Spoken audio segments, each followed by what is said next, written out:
মধ্যরাত। চতুর্দিকে এমন গাঢ় অন্ধকার, প্রকৃতি যেন শ্বাসরুদ্ধ করে রেখেছে কোনো এক অশুভ মুহূর্তের প্রতীক্ষায়। দিগন্ত জোড়া সেই নিশ্ছিদ্র অন্ধকারের বুক চিরে এক দিঘির ধারে তখন জ্বলছিল এক যজ্ঞের আগুন। শিখাগুলি যেন ফনা তোলা সাপের মতো কুণ্ডলি পাকিয়ে পাকিয়ে উঠছে, আর তাদের হলদে লাল আলো সেই বিশাল অন্ধকারের কাছে নিতান্তই নগণ্য। কিন্তু সেই নগণ্য আলোই তখন এক বীভৎস দৃশ্যের সাক্ষী। আগুনের ঠিক সামনে হাঁটু মুড়ে বসে রয়েছে দুজন মানুষ।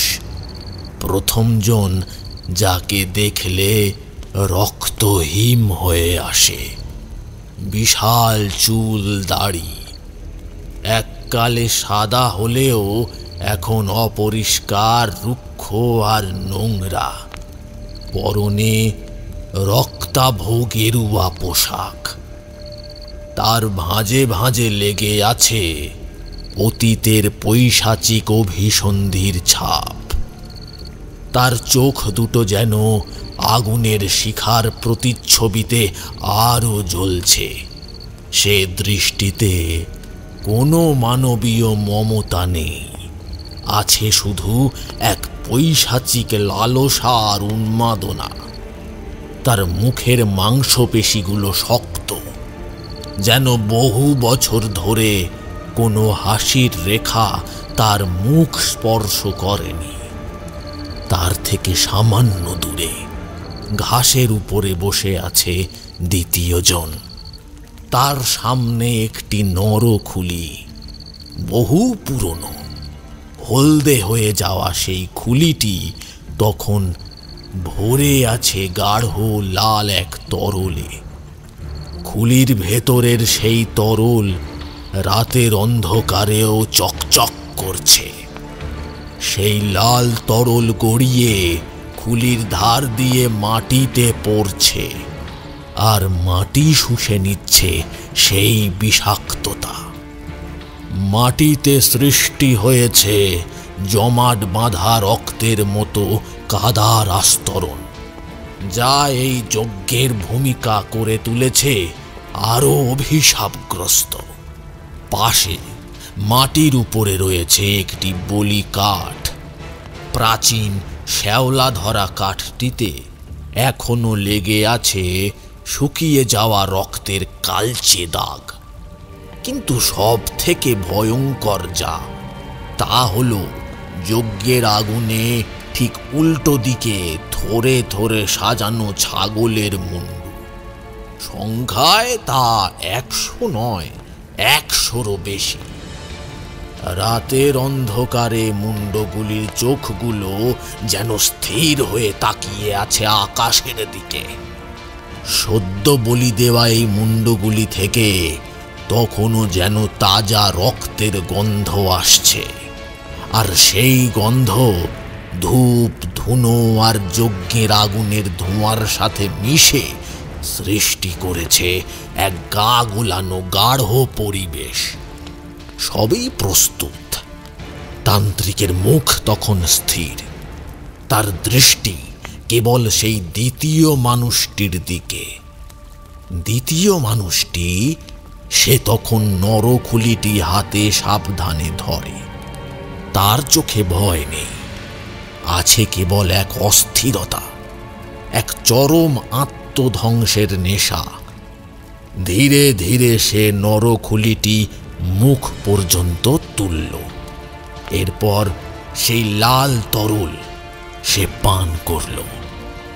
প্রথমে ঢোক পেটে যেতেই যেন তার দেহের ভেতর সহস্র সাপের ফোসফোসানি শুরু হলো। তার গলা দিয়ে নেমে এলো সেই তীব্র গরম তরল। সঙ্গে সঙ্গেই তার সারা শরীর জুড়ে শুরু হলো এক ভয়ঙ্কর কম্পন। যেন তার শিরায় শিরায় রক্ত নয়, বয়ে চলেছে কোনো বিদ্যুৎ তরঙ্গ।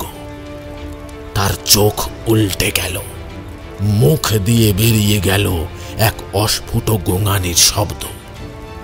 কম্পন এতটাই তীব্র যে মনে হলো তার হাড়গুলো একে অপরের সাথে সংঘর্ষে লিপ্ত হয়েছে।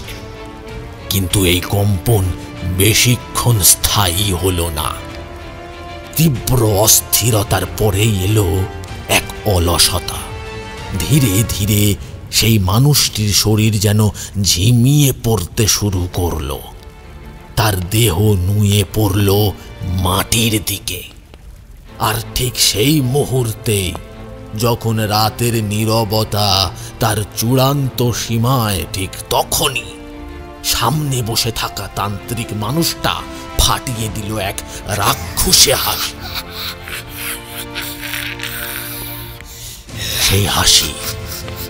সেই হাসি হাসি নয়, সে যেন কোনো পশু বা দানবের গর্জন।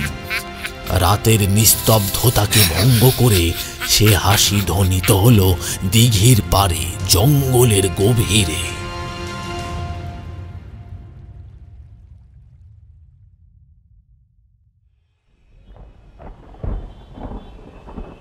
সেদিন অফিস থেকে বাড়ি ফিরছিলাম। তখন কলকাতার আকাশ এক অদ্ভুত মেজাজে ছিল। শ্রাবণের শেষ দিক, তাই দুপুর গড়িয়ে পড়তেই মেঘেরা এসে ভিড় করেছে। কিন্তু সূর্যদেবও হাল ছাড়েননি। বিকেলের নরম সোনা রঙের আভা আর ঝিরিঝিরি বৃষ্টির ফোঁটা, এক ধরনের মন কেমন করা আলো ছায়ার খেলা চলছিল চারধারে।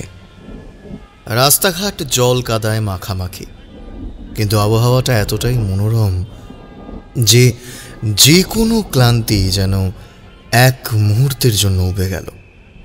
তাড়াতাড়ি ট্রাম থেকে নেমে গলিতে ঢুকলাম।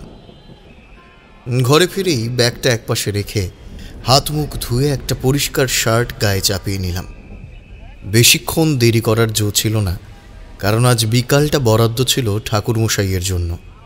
কিশোরীর সাথে আগেই কথা হয়ে গেছে, সে রাস্তার মোড়ে অপেক্ষা করবে। মোড়ে পৌঁছতেই কিশোরীকে দেখতে পেলাম। রোগা লম্বা ছেলেটা, চোখে মোটা কালো কাঁচের চশমা, হাতে একটা বই, যেন এই বৃষ্টি ভেজা সন্ধ্যায় সেও ঠাকুরমশাইয়ের সেই পুরনো দিনের রহস্যময় জগৎটার জন্য তৈরি। কে কিশোরী, বেশি দেরি করিনি তো? আমি হাসি মুখে জিজ্ঞাসা করলাম।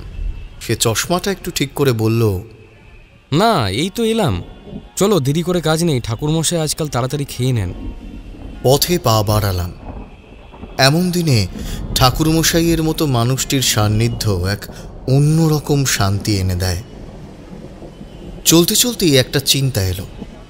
পুরনো দিনের গল্প মানেই তো মুচমুচে কিছু একটা চাই। এই চলো, এই ভিজে দিনে একটু গরম কিছু হলে জমবে ভালো। বলেই রাস্তার কোণের সেই বিখ্যাত তেলে ভাজার দোকানটায় ঢুকলাম। দোকানে হাঁড়ির ওপর ঝুঁকে বেসনের ঘন বাটায় ডুবিয়ে গরম তেলে পটাপট ফুলুরি, বেগুনি আর আলুর চপ ছাড়ছে। দুজনে মিলে কাগজের ঠোঙায় বেশ খানিকটা গরম ফুলুরি আর আলুর চপ নিলাম। বৃষ্টির তোড়ে দোকানের টিনের চাল বেয়ে জল পড়ছে।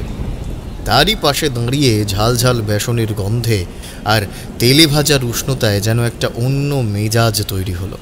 কিশোরী একটা চপ মুখে পুরে বলল,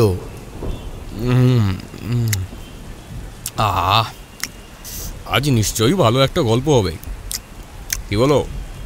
আমি বললাম, সে তো বটেই, তার নিজের জীবনটাই তো এক একটা রহস্যের খাতা।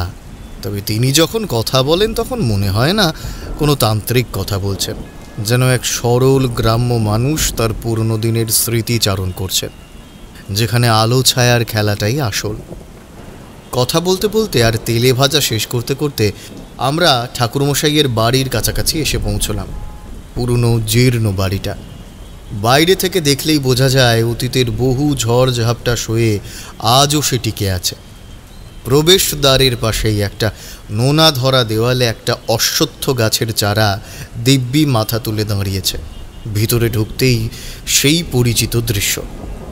বৈঠকখানার বাইরের বারান্দায় এক প্রান্তে রাখা পুরনো তক্তপোষের ওপর ঠাকুরমশাই আয়েশ করে বসে আছেন। পরনে সেই গেরুয়া রঙের পুরনো ফতুয়া, হাতে তাঁর বিখ্যাত নল লাগানো হুঁকোটা। মৃদু গুড়গুড় শব্দ করে হুঁকোর ধোঁয়া ছাড়ছেন, আর সেই ধোঁয়ার কুণ্ডলি মিলিয়ে যাচ্ছে গোধূলির আবছায়া আলোয়। তাঁর প্রশস্ত কপালে সিঁদুরের টিপ, চোখ দুটো কেমন যেন শান্ত অথচ অন্তর্ভেদী। আমাদের দেখতে পেয়েই তার মুখে এক তৃপ্তির হাসি ফুটল। হুঁকোটা নামিয়ে রেখে বললেন, আরে এসো এসো, এই অসময়ের বৃষ্টিতে তোমরা আসবে এটা কিন্তু আমি ভাবিনি। তোমাদের সাহস কিন্তু মন্দ নয়। হ্যাঁ, এসো এসো, বসো। তাঁর অভ্যর্থনার আন্তরিকতায় মনটা ভরে গেল। আমরা তক্তপোষের একপাশে ধপ করে বসলাম। বৃষ্টিতে ছিটকে আসা ঠান্ডা হাওয়ার একটা পরশ এসে লাগলো গালে। কিশোরী ততক্ষণে আসল কথায় চলে গেছে। সে ঠাকুরমশাইয়ের দিকে একবার তাকিয়ে বলল, ঠাকুরমশাই, আজ তো মেঘলা দিন, মনটাও কেমন যেন ভিজে আছে। আজকের সন্ধ্যাটা কি আপনার পুরনো কোনো অভিজ্ঞতার গল্পে কাটানো যায় না? সেই সব দিনগুলোর কথা যখন আপনি ঘুরতেন দেশের পথে পথে, সেরকমই কোনো ঘটনার কথা আজকে না হয় আমাদের বলুন। ঠাকুরমশাই যেন একটু ভাবলেন। তাঁর চোখ দুটো হুঁকোর ধোঁয়ার আড়াল থেকে স্থির হয়ে রইল সামনের নোনা ধরা দেওয়ালটার দিকে। তারপর মুখ থেকে আলতো করে হুঁকোর নলটা সরিয়ে নিয়ে একটা দীর্ঘশ্বাস ফেললেন। তাঁর গলার স্বরটা মৃদু, একটা চাপা আকর্ষণ আছে। খানিকক্ষণ চুপ থাকার পর হাসি মুখে বললেন, তোমরা যখন এসেছো তখন একটা গল্প তো শোনাতেই হবে। এত আবদার তোমরা করবে আর আমি ফিরিয়ে দেব? বাবা, সেটা তো হয় না। বসো, শোনো তাহলে। তিনি শান্ত অথচ দৃঢ় স্বরে শুরু করলেন। তাঁর কণ্ঠস্বরে এক আশ্চর্য মাদকতা ছিল, যা আমাদের দুজনকে, আমাকে আর কিশোরীকে, মুহূর্তেই যেন টেনে নিয়ে গেল এক অন্য সময়ে। এই সব ঘটনা আজ থেকে বহুকাল আগের। তোমরা যাকে কাল বলো, সে তো কেবল সময় মাপার একটা ফিতে। কিন্তু কিছু মুহূর্ত থাকে যা ফিতের বাইরে। তখন আমি তরুণ, পেটে খিদে আর মনে সাধনার তৃষ্ণা। দীক্ষা নেওয়ার পর থেকেই একটা অস্থিরতা, দেশ দেশান্তর ঘোরার একটা তীব্র নেশা, যা অবশ্য আজকালকার যুবকদের মধ্যে দেখা যায় না। সেই সময়টাতেই সাধনার জন্য বিভিন্ন জায়গায় ঘুরতে ঘুরতে আমি এসে উপস্থিত হয়েছিলাম বর্ধমানের শ্মশানের কাছাকাছি। বর্ধমানের শ্মশানের কথা তো তোমাদেরকে বলেছি। সেই যে এক অদ্ভুত নিস্তব্ধতা, যেখানে কেবল চিতার আগুন আর আকাশের তারারা কথা বলে। সেই শ্মশানের কাছেই আমার সেই পাগলি মায়ের সঙ্গে আবার আলাপ হয়েছিল। মাতু পাগলি। তার সাথে দ্বিতীয়বার আলাপের কথা পরে শোনাবক্ষণ। সে এক দীর্ঘ উপাখ্যান। তিনি এক গভীর শ্বাস টেনে নিলেন, তারপর আবার বললেন, যাই হোক, তা সেই সময় আমি তখন বর্ধমানের একটি ছোট্ট গ্রামে আশ্রয় নিয়েছি। জায়গাটার নাম বলবো না কিন্তু, কারণ কিছু স্থানকে রহস্যের আবরণে থাকতেই দিতে হয়। তাতে তাদের গুরুত্ব বাড়ে বই কমে না। তবে জায়গাটা ছিল বেশ নির্জন, লোকালয় থেকে একটু দূরে। আমি আশ্রয় নিয়েছিলাম একটা পুরনো জীর্ণ মন্দিরে। সেই মন্দিরের পরিবেশটা ছিল ভারী শান্ত, যেন ধ্যান করার জন্যেই জায়গাটা তৈরি। মন্দিরের পাশে একটা বেশ বড় জলাশয় ছিল। পুকুর বললে ভুল হবে, ওটা ছিল রীতিমতো এক বিশাল দিঘি। জল তার অত্যন্ত গভীর, আর চারদিকে বড় বড় গাছপালায় ঘেরা। দিনের বেলাতেও সেই দিকে তাকালে কেমন যেন একটা ছায়া ছায়া ভাব লাগত। তখন গ্রীষ্মের শেষ, সকালের দিকে স্নান সেরে নিতে হতো। একদিন সকালে সেই দিঘিতে স্নান করতে নেমেছি। জলের গভীরে নেমে যখন ডুব দিচ্ছি, ঠিক সেই সময় আমার পায়ের তলায় শক্ত পাথরের মতো কোনো একটা জিনিসের খোঁচা লাগলো। প্রথমে ভাবলাম হয়তো কোনো বড় শ্যাওলা ঢাকা পাথর হবে। দিঘির তলদেশে তো এসব থাকেই, কিন্তু খোঁচাটা ছিল অন্যরকম, যেন কোনো ধাতব বস্তুর ধার। কৌতূহল হলো, ডুব দিয়ে জলের গভীরে গিয়ে সেটাকে হাতড়ে তোলার চেষ্টা করলাম। দিঘির জল প্রায় শৈবালের দখলে, তার ভেতর দিয়ে হাত গলিয়ে সেটাকে টেনে তুলতে বেশ কষ্ট হলো। যখন সেটাকে জল থেকে ওপরে তুলে আনলাম, তখন দেখি একটি অতি প্রাচীন লোহার ত্রিশূল। ত্রিশূলটা দেখেই আমার মনটা কেমন একটা করে উঠল। জলের তলায় থাকার কারণে তার সারা গায়ে মরচে পড়ে গেছে। স্বাভাবিকভাবেই তার পুরনো জেল্লা বা চাকচিক্য কিছুই আর অবশিষ্ট নেই, কিন্তু দেখলেই বোঝা যায় এটি বহু বহু বছরের পুরনো, হয়তো কোনো ইতিহাসের নীরব সাক্ষী। দিঘির গভীর অন্ধকারে এতকাল সে কি রহস্য গোপন করে রেখেছিল কে জানে। যাই হোক, আমি ত্রিশূলটি জল থেকে তুলে নিয়ে সরাসরি মন্দিরের পুরোহিত মশাইয়ের কাছে গেলাম। তিনি প্রবীণ মানুষ, নাম তার ভুবনেশ্বর। সাদা থান পরা, শান্ত মুখ। সকালের পুজো শেষ করে তিনি মন্দিরের চত্বরে বসে জপ করছিলেন। আমি ত্রিশূলটা তার সামনে রাখতেই তিনি চশমার ওপর দিয়ে একবার দেখলেন।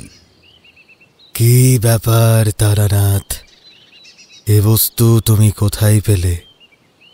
আগে দিঘিতে স্নান করতে নেমেছিলাম, জলের তলায় এটা পেয়েছি। দেখে তো অনেক দিনের মনে হচ্ছে। ভুবনেশ্বর মশাই ত্রিশূলটা হাতে তুলে নিয়ে ভালো করে দেখলেন। হাতে নিয়ে এর ওজন টের পাওয়া গেল। তারপর খানিকক্ষণ গভীর চিন্তার পর তিনি বললেন, না বাবা, এ ত্রিশূল আমাদের মন্দিরের নয়। আমাদের এখানে যে ত্রিশূলটি আছে তা দেখলেই বুঝতে পারবে এটার চেয়ে অনেকটাই নতুন। আর এই যে গড়ন, এর ধাতব কাজ, এ যেন কোনো পুরনো কালের যুদ্ধের সরঞ্জাম। তান্ত্রিকদের কিছু কিছু পুজোয় এমন ভারী ত্রিশূল ব্যবহার হয় বটে, তবে আমি এমনটি কখনো দেখিনি। এর গায়ে যে মোর্চের ছোপ, তা বলে দিচ্ছে কম করে 50 বছর সে জলের তলায় ছিল। আমি জিজ্ঞেস করলাম, আপনার কি কোনো ধারণা হচ্ছে মশাই এটা কার হতে পারে বা কোথা থেকে এলো? তিনি মাথা নাড়লেন। না বাবা, কোনো ধারণা করতে পারছি না। তবে দিঘিটা অনেক পুরনো। কত সাধু সন্ন্যাসী, কত জমিদার এই পথে এসেছেন গিয়েছেন, তার কোনো ইয়াত্তা নেই। কারোর কোনো গোপন বস্তু হয়তো এটা। তুমি বরং এটাকে সাবধানে রাখো। এ এক দৈব বস্তু, একে অবহেলা করো না। পুরোহিত মশাইয়ের কথা শুনে আমার কৌতূহল কিন্তু আরো বাড়ল। দৈব বস্তু, কিন্তু এর রহস্য কি? সেই রাত্রে দিনের আলো ফুরিয়ে আসতেই আমি মন্দির চত্বরে একটি কোণে বসে ত্রিশূলটি নিয়ে নাড়াচাড়া করতে লাগলাম। লণ্ঠনের ম্লান আলোয় ত্রিশূলটি মরচে ধরা গা থেকে যেন ইতিহাসের একটা চাপা গন্ধ আসছিল। উদ্দেশ্য ছিল একটাই, দেখার চেষ্টা করা যে এর গায়ে কোনো সংকেত বা কোনো নাম বা কোনো লিপি খোদাই করা আছে কিনা, যা থেকে এর উৎপত্তিস্থল বা এর মালিকের কোনো সূত্র পাওয়া যায়। ত্রিশূলটি সাধারণ ত্রিশূলের থেকে বেশ খানিকটা আলাদা ছিল। এর 3টি ফলকই ছিল অত্যন্ত ধারালো। নিছক পূজার উপকরণ হিসেবে তৈরি বলে মনে হচ্ছিল না, বরং মনে হচ্ছিল রীতিমতো আত্মরক্ষার অস্ত্র হিসেবে এটাকে বানানো হয়েছিল। আর হাতের ধরার দিকটা ছিল বেশ খানিকটা মোটা এবং বেশ ভারী। দেখলেই বোঝা যায় এটা কোনো দুর্বল মানুষের হাতে ব্যবহার হওয়ার জন্য তৈরি হয়নি। দীর্ঘক্ষণ ধরে আমি তার প্রতিটা ইঞ্চি পরীক্ষা করলাম। প্রথমে হতাশই হলাম, কোনো সংকেত পেলাম না, কেবল কালো মরচে আর তার নিচে চাপা পড়া লোহা। হঠাৎই ত্রিশূলের মাথার কাজটা ধরে একটু নাড়াচড়া করতেই খুট করে একটা আওয়াজ হলো। আমি সামান্য চমকে উঠলাম। কিসের শব্দ এটা? ভালো করে পরখ করে দেখি ত্রিশূলের 3টি ফলার নিচের অংশে যে গাঁটটি আছে তা ঘুরছে, অর্থাৎ ত্রিশূলের মাথাটি পেঁচিয়ে আটকানো। এই রহস্যটা এতক্ষণ আমার চোখ এড়িয়ে গিয়েছিল। সঙ্গে সঙ্গে আমার সমস্ত মনোযোগ কেন্দ্রীভূত হলো সেই দিকে। আমি সাবধানে খুব ধীরে ধীরে মরচে ধরা সেই গাঁটটি ধরে ঘুরিয়ে খুলতে লাগলাম। ধাতুতে ধাতুতে ঘষা লেগে একটা চাপা আওয়াজ হচ্ছিল। কিছুক্ষণ চেষ্টা করার পর যখন মাথার অংশটি আলগা হয়ে খুলে এলো, তখন আমি অবাক বিস্ময়ে দেখলাম ত্রিশূলের হাতলের সেই মোটা ফাঁপা অংশের ভিতরে কিছু একটা রয়েছে। সাবধানে হাতলের দিকটা পরখ করলাম। লণ্ঠনের আলোয় দেখলাম ভেতরে একটা ছোট্ট হলদেটে হয়ে যাওয়া কাগজের টুকরো ভাঁজ করে রাখা আছে। দেখে মনে হলো বহু বছর ধরে সেটি শুকনো থাকার কারণে অক্ষত আছে। ভেতরে একটি কাগজ, সেই কাগজের লেখাগুলো ছিল অদ্ভুত এক সাংকেতিক ভাষায়। সাধারণ অক্ষর বা পরিচিত কোনো বর্ণমালার সঙ্গে তার কোনো মিল ছিল না।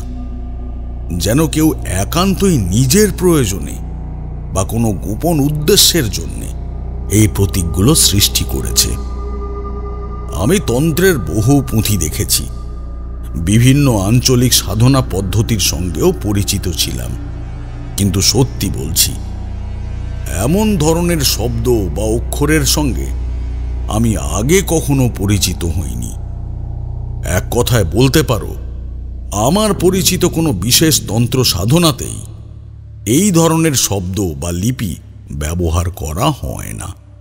ঠাকুরমশাই থামলেন, মুখর নলটা ঠোঁটে বুলিয়ে একটা হালকা টান দিলেন। ধোঁয়াটা কুণ্ডলি পাকিয়ে ধীরে ধীরে বিলীন হলো।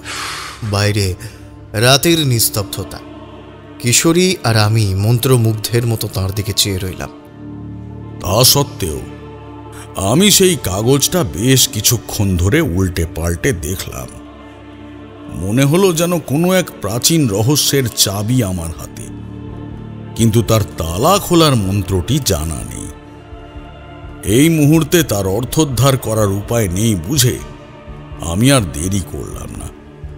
কাগজটি যেমনটি ছিল ঠিক তেমনভাবে ভাঁজ করে আবার ত্রিশূলের ভেতরে ভরে দিলাম।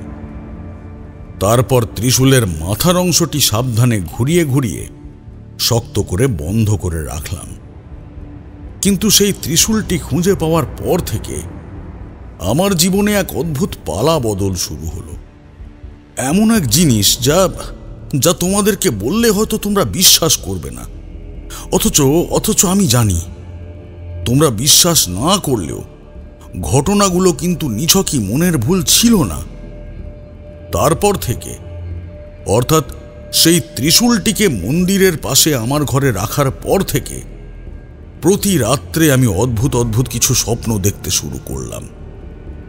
স্বপ্নগুলো এতটাই আবছা, এতটাই অবুঝ যে তাদের কোনো মাথা মুন্ডু খুঁজে পাওয়া মুশকিল। তোমরা তো জানোই, রাতের বেশিরভাগ ক্ষেত্রেই কোনো স্বপ্ন দেখে উঠলে সকালে সেই স্বপ্নের কথা আমাদের ভুলে যাওয়ার কথা, বা খুব কম অংশই মনে থাকে। কিন্তু সেই সময় আমি যা যা স্বপ্ন দেখেছি তার প্রত্যেকটা ঘটনা, প্রতিটি দৃশ্যপট আমার আজও মনে আছে। ঠাকুরমশাইয়ের কণ্ঠস্বর সামান্য ভারী হয়ে এলো। কখনো হয়তো স্বপ্ন দেখছি আমি কোনো এক ভয়ানক শ্মশানে গভীর সাধনা করছি। আমার সঙ্গে রয়েছেন আমার গুরু। হঠাৎই কি জানি হলো, আমার গুরুর চোখ মুখ অদ্ভুতভাবে পাল্টে গেল। তার মুখমণ্ডলে দেখা গেল এক বিভৎস বৈশাখী হাসি, যা মুহূর্তের মধ্যে তার সরলতা গ্রাস করে নিল। তার শরীরটা যেন অস্বাভাবিকভাবে বিকৃত হয়ে গেল, আর তার ভিতরে ভর করল এক অপশক্তি, যেন গুরুদেবের পবিত্র অবয়বে এক অশরীরী সত্তা বাসা বেঁধেছে। সেই শক্তি আমার দিকে তাকিয়ে এমনভাবে হাসতে লাগলো যা আমাকে আতঙ্কে স্থির করে দিত। আবার কখনো হয়তো স্বপ্নে দেখেছি আমি কোনো একটা প্রাচীন মন্দিরে গেছি, কিন্তু সেই মন্দিরের ভিতরে ঈশ্বরের মূর্তির বদলে বাস করছে কোনো এক ভয়ানক অপশক্তি বা প্রেতাত্মা। সেটি আমার দিকে এক দৃষ্টে তাকিয়ে রয়েছে, তার চোখ দিয়ে যেন আগুন ঝরছে, আর অদ্ভুতভাবে সে আমার দিকে তাকিয়ে হাসছে। সেই হাসি সাধারণ নয়, এক পাশবিক ভয়াল হাসি, যা দেখলেই শরীর হিম হয়ে যায়। এরপর আবার হয়তো স্বপ্নে দেখেছি আমি আমার গ্রামে ফিরে গেছি, সেই চেনা বাড়িতে, চেনা পথে। কিন্তু গ্রামে শুরু হয়েছে এক ভয়ানক মহামারী। বাতাস বিষাক্ত, আর আমার গ্রামের সব মানুষ একে একে মারা যাচ্ছে। আমি কিচ্ছু করতে পারছি না, শুধু দাঁড়িয়ে দাঁড়িয়ে দেখছি মৃত্যু কিভাবে সকলের ওপর ঠান্ডা হাত বুলিয়ে দিচ্ছে। এই ধরনের প্রত্যেকটি অশুভ ভয়ানক ঘটনা আমার স্বপ্নে আসতে শুরু করলো, যেন কোনো এক অন্ধকার বার্তা রোজ রাতে আমার মস্তিষ্কে প্রবেশ করত। সত্যি বলতে এর কোনো উপযুক্ত ব্যাখ্যা আমার কাছে ছিল না। আসলে তন্ত্র সাধনার ক্ষেত্রেও স্বপ্ন জিনিসটা একটা রহস্যময় জিনিস। কেউ কেউ বলেন স্বপ্ন হলো স্মৃতির দোলাচল, দিনের বেলার ভাবনাগুলোই রাতে মস্তিষ্কে এসে খেলা করে। আবার অনেকের মতে স্বপ্ন হলো অন্য কোনো জগতে বসবাসকারী জীব বা শক্তির আমাদের সঙ্গে যোগাযোগের এক মাধ্যম, এক ধরনের সংকেত। আবার কেউ কেউ বিশ্বাস করেন স্বপ্ন হলো ভবিষ্যতের পূর্বাভাস বা কোনো অশুভ ঘটনার আগাম বার্তা। যাই হোক, কদিন পর একটা সুবর্ণ সুযোগ এলো। বর্ধমানের যে মন্দিরে আমি আশ্রয় নিয়েছিলাম, সেইখানকার পুরোহিত মশাই ভুবনেশ্বর বাবুর সম্পর্কে একজন বড় দাদা ছিলেন, যিনি পাশের ভবানীপুর গ্রামের পুরোহিত। সেই সময় একটি গরুর গাড়ি বর্ধমান থেকে ভবানীপুর গ্রামের দিকে যাচ্ছিল। গরুর গাড়িতে কিছু জিনিসপত্র বোঝাই ছিল। এইগুলো ছিল সেই মন্দিরের দেবীর পূজার জন্যে গুরুত্বপূর্ণ ও দামি সামগ্রী। তার সঙ্গে ছিল মায়ের পূজার জন্য রাখা কিছু গয়নাও। এই মূল্যবান জিনিসগুলো সুরক্ষার জন্য একজন বিশ্বস্ত রক্ষকের খুব প্রয়োজন ছিল, কিন্তু সেই মুহূর্তে আর কেউ ছিল না। তাই পুরোহিত মশাই ভুবনেশ্বর আমাকে অনুরোধ করলেন যেন আমি ওই গরুর গাড়ির সঙ্গে যাই এবং ভবানীপুরের মন্দিরে জিনিসগুলো নিরাপদে পৌঁছে দিয়ে আসি। তিনি বললেন, তুমি তো তন্ত্রের লোক বাবা, তোমার সাহস আর ক্ষমতা আছে। আর তাছাড়া তুমি তো বহুদিন হলো এখানেই আছো, একটু ঘুরে এলে তোমারও ভালো লাগবে। আমি অনেক দিন এক জায়গায় আছি, আমার মনটাও হাঁসফাঁস করছিল। সেই অচেনা ত্রিশূলের রহস্য মাথায়, নতুন জায়গায় গেলে হয়তো কোনো সূত্র মিলতে পারে। এই ভেবে আমি এক কথায় রাজি হয়ে গেলাম সেখানে যাবার জন্য। বর্ধমান থেকে ভবানীপুর গরুর গাড়িতে গেলে অন্তত সময় লাগে ঘন্টা 10 মতো। দীর্ঘ যাত্রা। সেই সময়ের রাস্তাঘাট মোটেও আজকের মতো ছিল না। যথোপযুক্ত দিনে ভোরবেলায় গরুর গাড়ি রওনা হলো। গাড়িতে জিনিসপত্র বোঝাই করা হয়েছে। আমি আমার ছোট্ট ঝোলা আর সেই মরচে ধরা ত্রিশূলটি হাতে নিলাম। ত্রিশূলটিকে এমনভাবে একটা কাপড়ে মুড়ে নিয়েছিলাম যাতে বাইরের কেউ সহজে বুঝতে না পারে এটা আসলে কি। গরুর গাড়ির চালক এক মজবুত চেহারার লোক, নাম তার কানু, বাঁকুড়ার দিকে তার বাড়ি। গাড়ি চলতে শুরু করলো। গ্রাম ছাড়িয়ে পথ ক্রমশ মাঠ জঙ্গলের দিকে এগিয়ে চলল। ঠক ঠক শব্দ করে গাড়ির চাকা ঘুরছে। আমি জিজ্ঞেস করলাম, কানু ভাই, এই ভবানীপুর গ্রাম এখান থেকে কত দূর? কানু তার কাঁধের ওপরের গামছাটা দিয়ে কপালটা মুছে নিয়ে একটা দীর্ঘশ্বাস ফেলে উত্তর দিল, হ্যাঁ, তা তো 10 ঘন্টার পথ বটেই। আর ওই যে দেখছেন যে ওই পথটা তো এখন ভালোই আছে, কিন্তু এইখান থেকে ভবানীপুর সে তো এককালে ছিল হাঁড়ি কাঠের মতন জঙ্গল। গরুর গাড়ি চলা তো দূরের কথা, মানুষই হাঁটে না। সে কি, এত ঘন জঙ্গল ছিল? আমি অবাক হয়ে জিজ্ঞেস করলাম। তখন জঙ্গলও ছিল এক অন্য জগতের মতো, এত ঘন যে সেখানে সূর্যের আলো ঢুকতে পারেনি। কানু মাথা নেড়ে বলল, আগে তো এই রাস্তাটা দিয়ে কোনো গরুর গাড়িও চলতো না, সব ছিল ঘন জঙ্গল, বাঁশঝাড় আর বড় বড় সব শ্যাওড়া গাছ। দিনের বেলাতেই ছায়াতে অন্ধকার দেখা যেত, সাপ, খুব হিংস্র পশু, সে এক ভয়ঙ্কর জায়গা ছিল। তবে ইদানিং কয়েক বছর হলো যে জমিদার আর গাঁয়ের লোকজন সবাই মিলে এই ঝোড় জঙ্গল সব কেটে কুটে একটা রাস্তা বানাচ্ছে। না হলে অত দূর আর যাবই বা কি করে? ওদেরই তো সুবিধা হয়েছে, তবে জঙ্গলের আর সেই আরামটা নাই। তার কথায় যেন একটা চাপা দীর্ঘশ্বাস। আমি তার কথার রেশ ধরে বললাম, তা বটে, সভ্যতা আসে আর সেই সঙ্গে প্রকৃতি তার অনেক কিছু হারায়। আচ্ছা কানু ভাই, ভবানীপুর গ্রামটা কেমন? শুনলাম সেখানে নাকি মায়ের মন্দির খুব জাগ্রত। কানু এবার যেন একটু নড়ে চড়ে বসল। তার চোখে মুখে এক ধরনের ভক্তি আর গর্বের ছাপ পড়ল। সে গাড়ির দড়িটা ধরে টানতে টানতে বলল, ও ঠাকুর, মা ভবানীর কথা বলছেন নাকি? আগো, মা তো হচ্ছে সাক্ষাৎ দেবী। এই গাঁয়ের নামটাও তো হচ্ছে মায়ের নাম থেকে, ভবানীপুর। এই যে এত বড় জঙ্গল, তা কাটতে সাহস পেল কে? মায়ের ভরসাতেই তো। আমরা তো সব মায়ের ছেলে। মায়ের মন্দির তো সেইখানে সব থেকে পুরনো। গাঁয়ের লোকজন সবাই ভক্তি ভরে পুজো দেয়। কেউ কোনো মানত টানত করলে তা মায়ের কৃপাতে তো পূরণ হয়ই হয়। মা কাউকে বিমুখ করেন না গো। আপন মনে কথা বলতে বলতে কানু মাঝখানে হেসে উঠল, সেই হাসিতে সরলতা মাখানো। তারপর আবার বলতে শুরু করে, মানে লোক কথা তো অনেকই আছে, তবে অত কথা কি আর মনে থাকে? তবে শুনেছি যে মায়ের সেই প্রথম মন্দিরটা নাকি নিজে থেকেই মাটির তলা থেকে উঠে এসেছিল। তা বহুকাল আগেকারই কথা হবে। আর সেই থেকেই মা ভবানী এই গাঁয়ে সব বিপদ আপদ গেলাকে সামলায়। আমাদের গাঁয়ের মেয়েরা তো মা রে মা বলেই ডাকে। ওই মন্দিরে গেলে একটা ঠান্ডা শান্তি অনুভব হয়, যেন মায়ের আঁচলের তলাতে সবাই আছি। এইভাবে চলতে চলতে সকাল গড়িয়ে দুপুর হলো। পথে দুজনে এক জায়গায় নেমে সামান্য মুড়ি আর গুড় দিয়ে জলপান করলাম।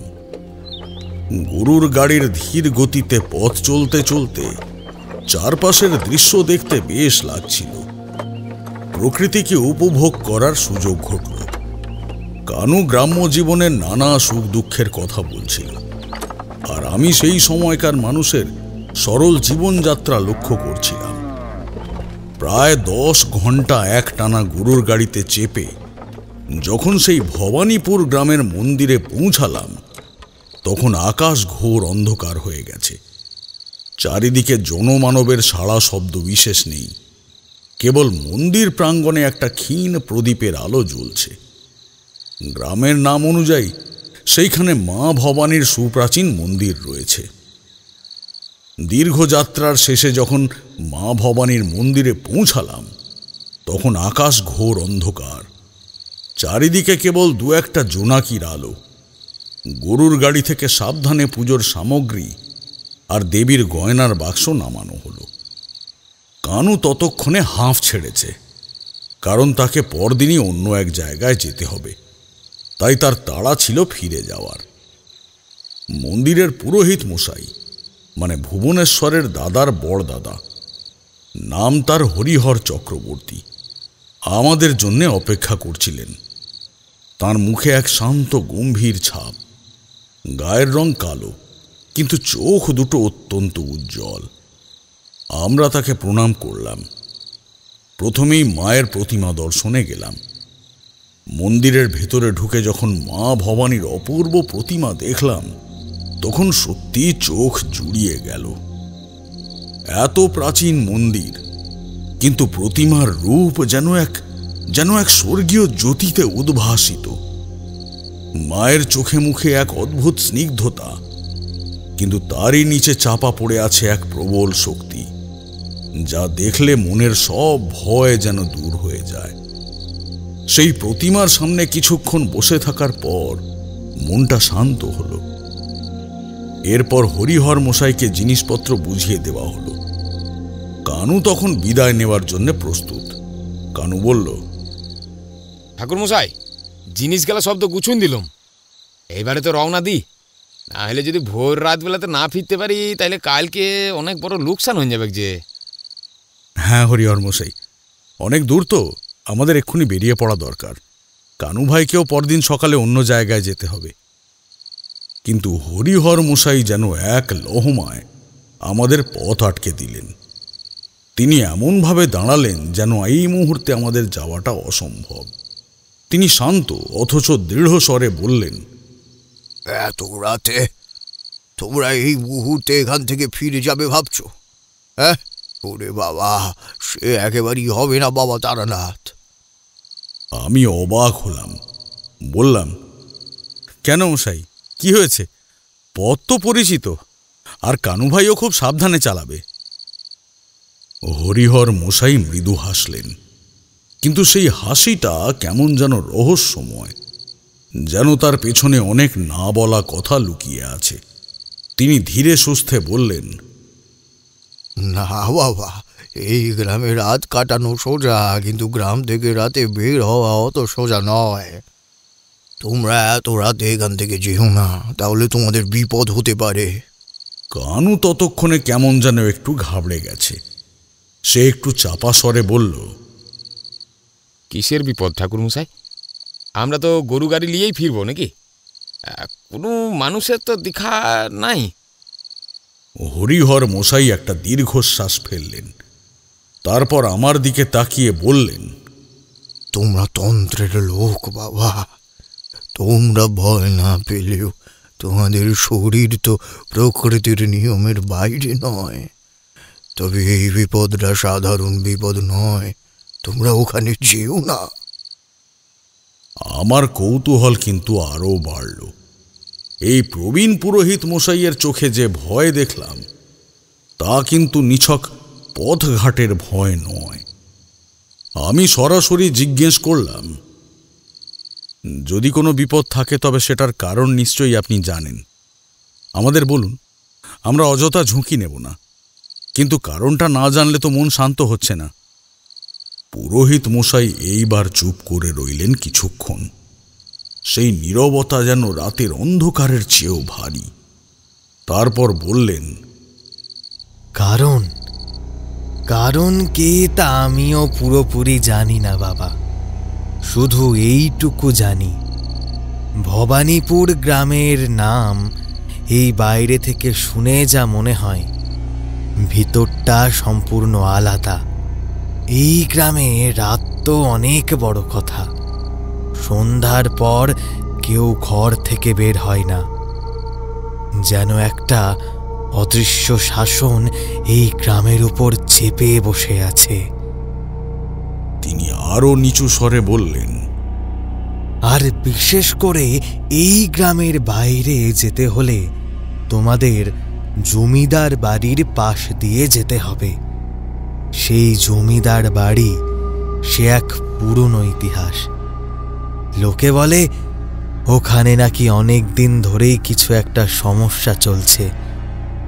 রাতের বেলায় ওই জমিদার বাড়ির পাশ দিয়ে যাওয়া, সে সে তো রীতিমতো ভয়ঙ্কর কাজ। ওখানে এক ধরনের অস্বস্তিকর আবহ থাকে, যা একদমই ভালো লক্ষণ নয়। কানু ঢোক গিলে বলল, ও বাবা, জমিদার বাড়ির কথা তো আমি শুনি নাই। ওইটা কি শ্মশানের থেকেও ভয়ানক নাকি? হরিহর মশাই আমার দিকে তাকিয়ে বললেন, শ্মশান তো কেবল মৃতের স্থান, তার একটা শেষ আছে। কিন্তু এই জমিদার বাড়ি, এর ভেতরের সমস্যাগুলো যেন শেষ হতে চায় না। আমি তোমাদের কিছুতেই যেতে দিতে পারবো না, বরং কাল সকালে আলো ফুটলে তোমরা বেরিয়ে যেও। তোমাদের থাকা খাওয়ার ব্যবস্থা আমি মন্দিরেই করে দেব। হ্যাঁ। হরিহর মশাইয়ের অনুরোধে সেই রাত্রে মা ভবানীর মন্দিরের লাগোয়া একটি ছোট্ট ঘরে আমাদের থাকার ব্যবস্থা হলো। সেই ঘরটির এক পাশ পুরোহিতের বিশ্রামের জন্য ব্যবহৃত হয়। মেঝেতে মাদুর পাতা, এক কোণে একটি মাটির প্রদীপ মৃদু আলো ছড়াচ্ছে। আমি আর কানু দুজনে একসঙ্গেই ছিলাম। সারাদিনের ধকলের পর শরীর ক্লান্ত হলেও মনটা ছিল অজানা রহস্যের ভারে ভারাক্রান্ত। কানু লোকটার সঙ্গে কথা বলে আমার বেশ ভালো লাগছিল। বাঁকুড়ার মানুষ, তার কথায় একটা মাটির গন্ধ, তার সরল প্রায় শিশুসুলভ ভক্তি আর গ্রাম্য ভাষা আমাকে নিজের দিকে আকর্ষণ করছিল। তার মধ্যে কোনো জটিলতা নেই, যা আছে সবই স্পষ্ট। কানু ভাই তো ভয়ে জড়সড় হয়ে গিয়েছিল। বিশেষ করে হরিহর মশাই যখন জমিদার বাড়ির কথা বললেন, সে বারবার বলছিল, ঠাকুর, তুমি তো তান্ত্রিক বট, তুমি অল্প মায়ের নাম ধরো কেন, যাতে আমরা ভোর রাতের বেলাতেই ফিরে আসতে পারি। আস্তে আস্তে রাত গভীর হতে থাকল। সেই প্রাচীন মন্দিরের নিস্তব্ধতা যেন আরো গাঢ় হয়ে এলো। বাইরে জোনাকির মেলা শেষ হয়ে গেছে। আকাশে এক ফালি চাঁদ যেন কোনো একটা চাপা রহস্যের দিকে তাকিয়ে আছে। এর মধ্যেই একটা অদ্ভুত পরিবর্তন হতে শুরু করল। কানু যদিও কিছু বুঝতে পারল না, আর তার বুঝতে পারার কথাও নয়, কিন্তু আমি একজন সাধক হিসেবে প্রকৃতি ও পরিবেশের সূক্ষ্ম পরিবর্তনগুলো ধরতে পারতাম। আমার মনে হলো বাতাসে একটা গুমোট ভাব এসেছে, যেন বাতাস কোথাও আটকে গেছে, সে স্বচ্ছন্দে বইতে পারছে না। এই গুমোট ভাব থাকাটা কোনো স্বাভাবিক ঘটনা নয়, গরমের জন্যে নয়, বরং মনে হচ্ছিল কোনো এক অদৃশ্য শক্তির ঘনীভূত চাপ চারপাশকে আচ্ছন্ন করে রেখেছে, যেন মন্দিরের পবিত্র আবহাওয়ার উপরে কোনো এক অপবিত্র ছায়া এসে পড়েছে। আমি ত্রিশূলটা মাথার কাছে রেখে শুয়ে রইলাম। সারাদিনের ক্লান্তি ছিল, তাই খুব বেশি না ভেবেই চোখ বুজলাম। ঘুম এলো দ্রুতই, কিন্তু সেই ঘুম ছিল না শান্তির। সেই রাত্রে আমি এক ভয়ঙ্কর অদ্ভুত স্বপ্ন দেখলাম। এক মুহূর্তের জন্যে যেন আমার বয়সটা কমে গেল। একেবারে বছর 15-র এক কিশোর আমি, যেন শৈশবের সরলতা আবার ফিরে এসেছে। আমি সেই মন্দিরের মেঝেতেই শুয়ে আছি। পরিবেশটা হুবহু সেই রাতের মতোই, সবকিছুই নিস্তব্ধ, শুধু মাটির প্রদীপের আলো কাঁপছে। এমন সময় হঠাৎ কেউ আমার নাম ধরে ডাকতে লাগলো। গলার আওয়াজটা ঠিক আমার মায়ের মতন, সেই পরিচিত মিষ্টি ডাক। আমার ঘুমটা ভেঙে গেল। চোখ খুলে দেখি মন্দিরের বাইরে অন্ধকারে মেশা আবছায়া আলোয় একজন মহিলা দাঁড়িয়ে আছেন। তার অবয়ব সম্পূর্ণ আমার মায়ের মতন। আমি বিস্ময়ে আনন্দে এক ধাক্কায় উঠে বসলাম।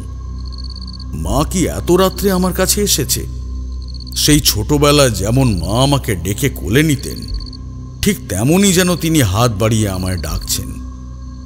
আমি কোনো চিন্তা না করে পাশে রাখা সেই ত্রিশূলটা হাতে তুলে নিলাম, যেন ওটাই আমার একমাত্র ভরসা, আর সেই দিকে ছুটে গেলাম। মা তুমি কথাটা যেন মুখ দিয়ে বের হলো না। আমি যতই মায়ের কাছে যেতে থাকি, মা ততই আমার থেকে দূরে সরে যেতে থাকেন, যেন এক মরীচিকার খেলা। তিনি পিছোতে পিছোতে আমাকে নিজের দিকে ডাকতে থাকেন। খোকা, আয়, আমার কাছে আয়, আয় খোকা, আয় আমার কাছে আয়। সেই স্বর যেন ভালোবাসার এক অনন্ত আহ্বান। আমিও মন্ত্রমুগ্ধের মতো ছুটে চলেছি। সেই রাতের অন্ধকারে মন্দির চত্বর ছাড়িয়ে আমি কোথায় যাচ্ছি সেই খেয়াল আমার নেই। আমার চোখ কেবল সেই মাতৃমূর্তির দিকে। আমি মায়ের যত কাছে আসছি, মা ততই দ্রুত দূরে সরে যাচ্ছেন।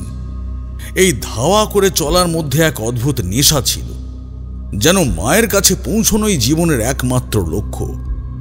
এভাবে অনেক দূর ছুটে যাওয়ার পর হঠাৎ একটা জায়গায় এসে মা দাঁড়িয়ে গেলেন। আমি মা মা করে সামনের দিকে এগিয়ে যাচ্ছিলাম, মাত্র কয়েক হাত দূরত্ব। হঠাৎ মা পিছন দিকে ঘুরে তাকালেন, আর সঙ্গে সঙ্গে এক চরম ভয়ঙ্কর পরিবর্তন ঘটল। তার মুখের অবয়বটা অদ্ভুতভাবে বদলে গেল। এক মুহূর্ত আগেও তার মুখে যে মায়ের স্নেহমাখা পবিত্র ভাব ছিল, সেই ভাব বদলে গিয়ে এক ভয়ানক বিভৎস রূপ ধারণ করল। তার মুখটা যেন কুঁকড়ে গেল, ত্বক হলো বিবর্ণ, চোখ দুটো অস্বাভাবিকভাবে বিস্ফারিত, আর সেই মুখে ফুটে উঠল এক অদ্ভুত রহস্যময় পাশবিক হাসি। তারপর তার চোখগুলো যেন আগুন জ্বলতে শুরু করলো।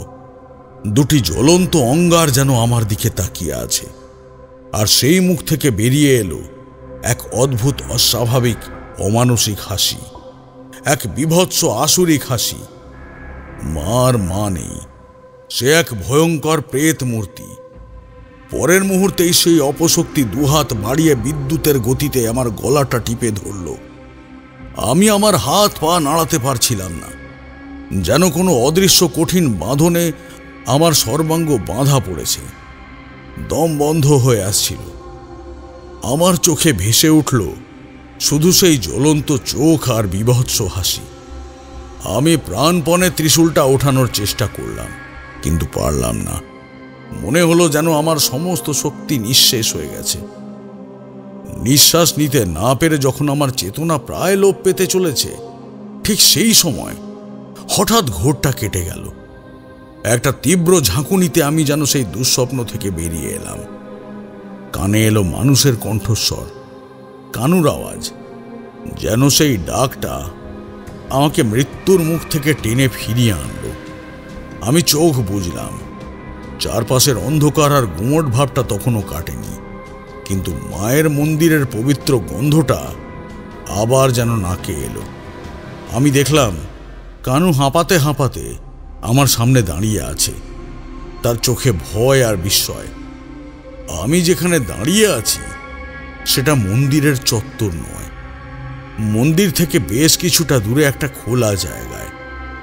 আমি ফ্যাল ফ্যাল করে কানুর দিকে তাকালাম।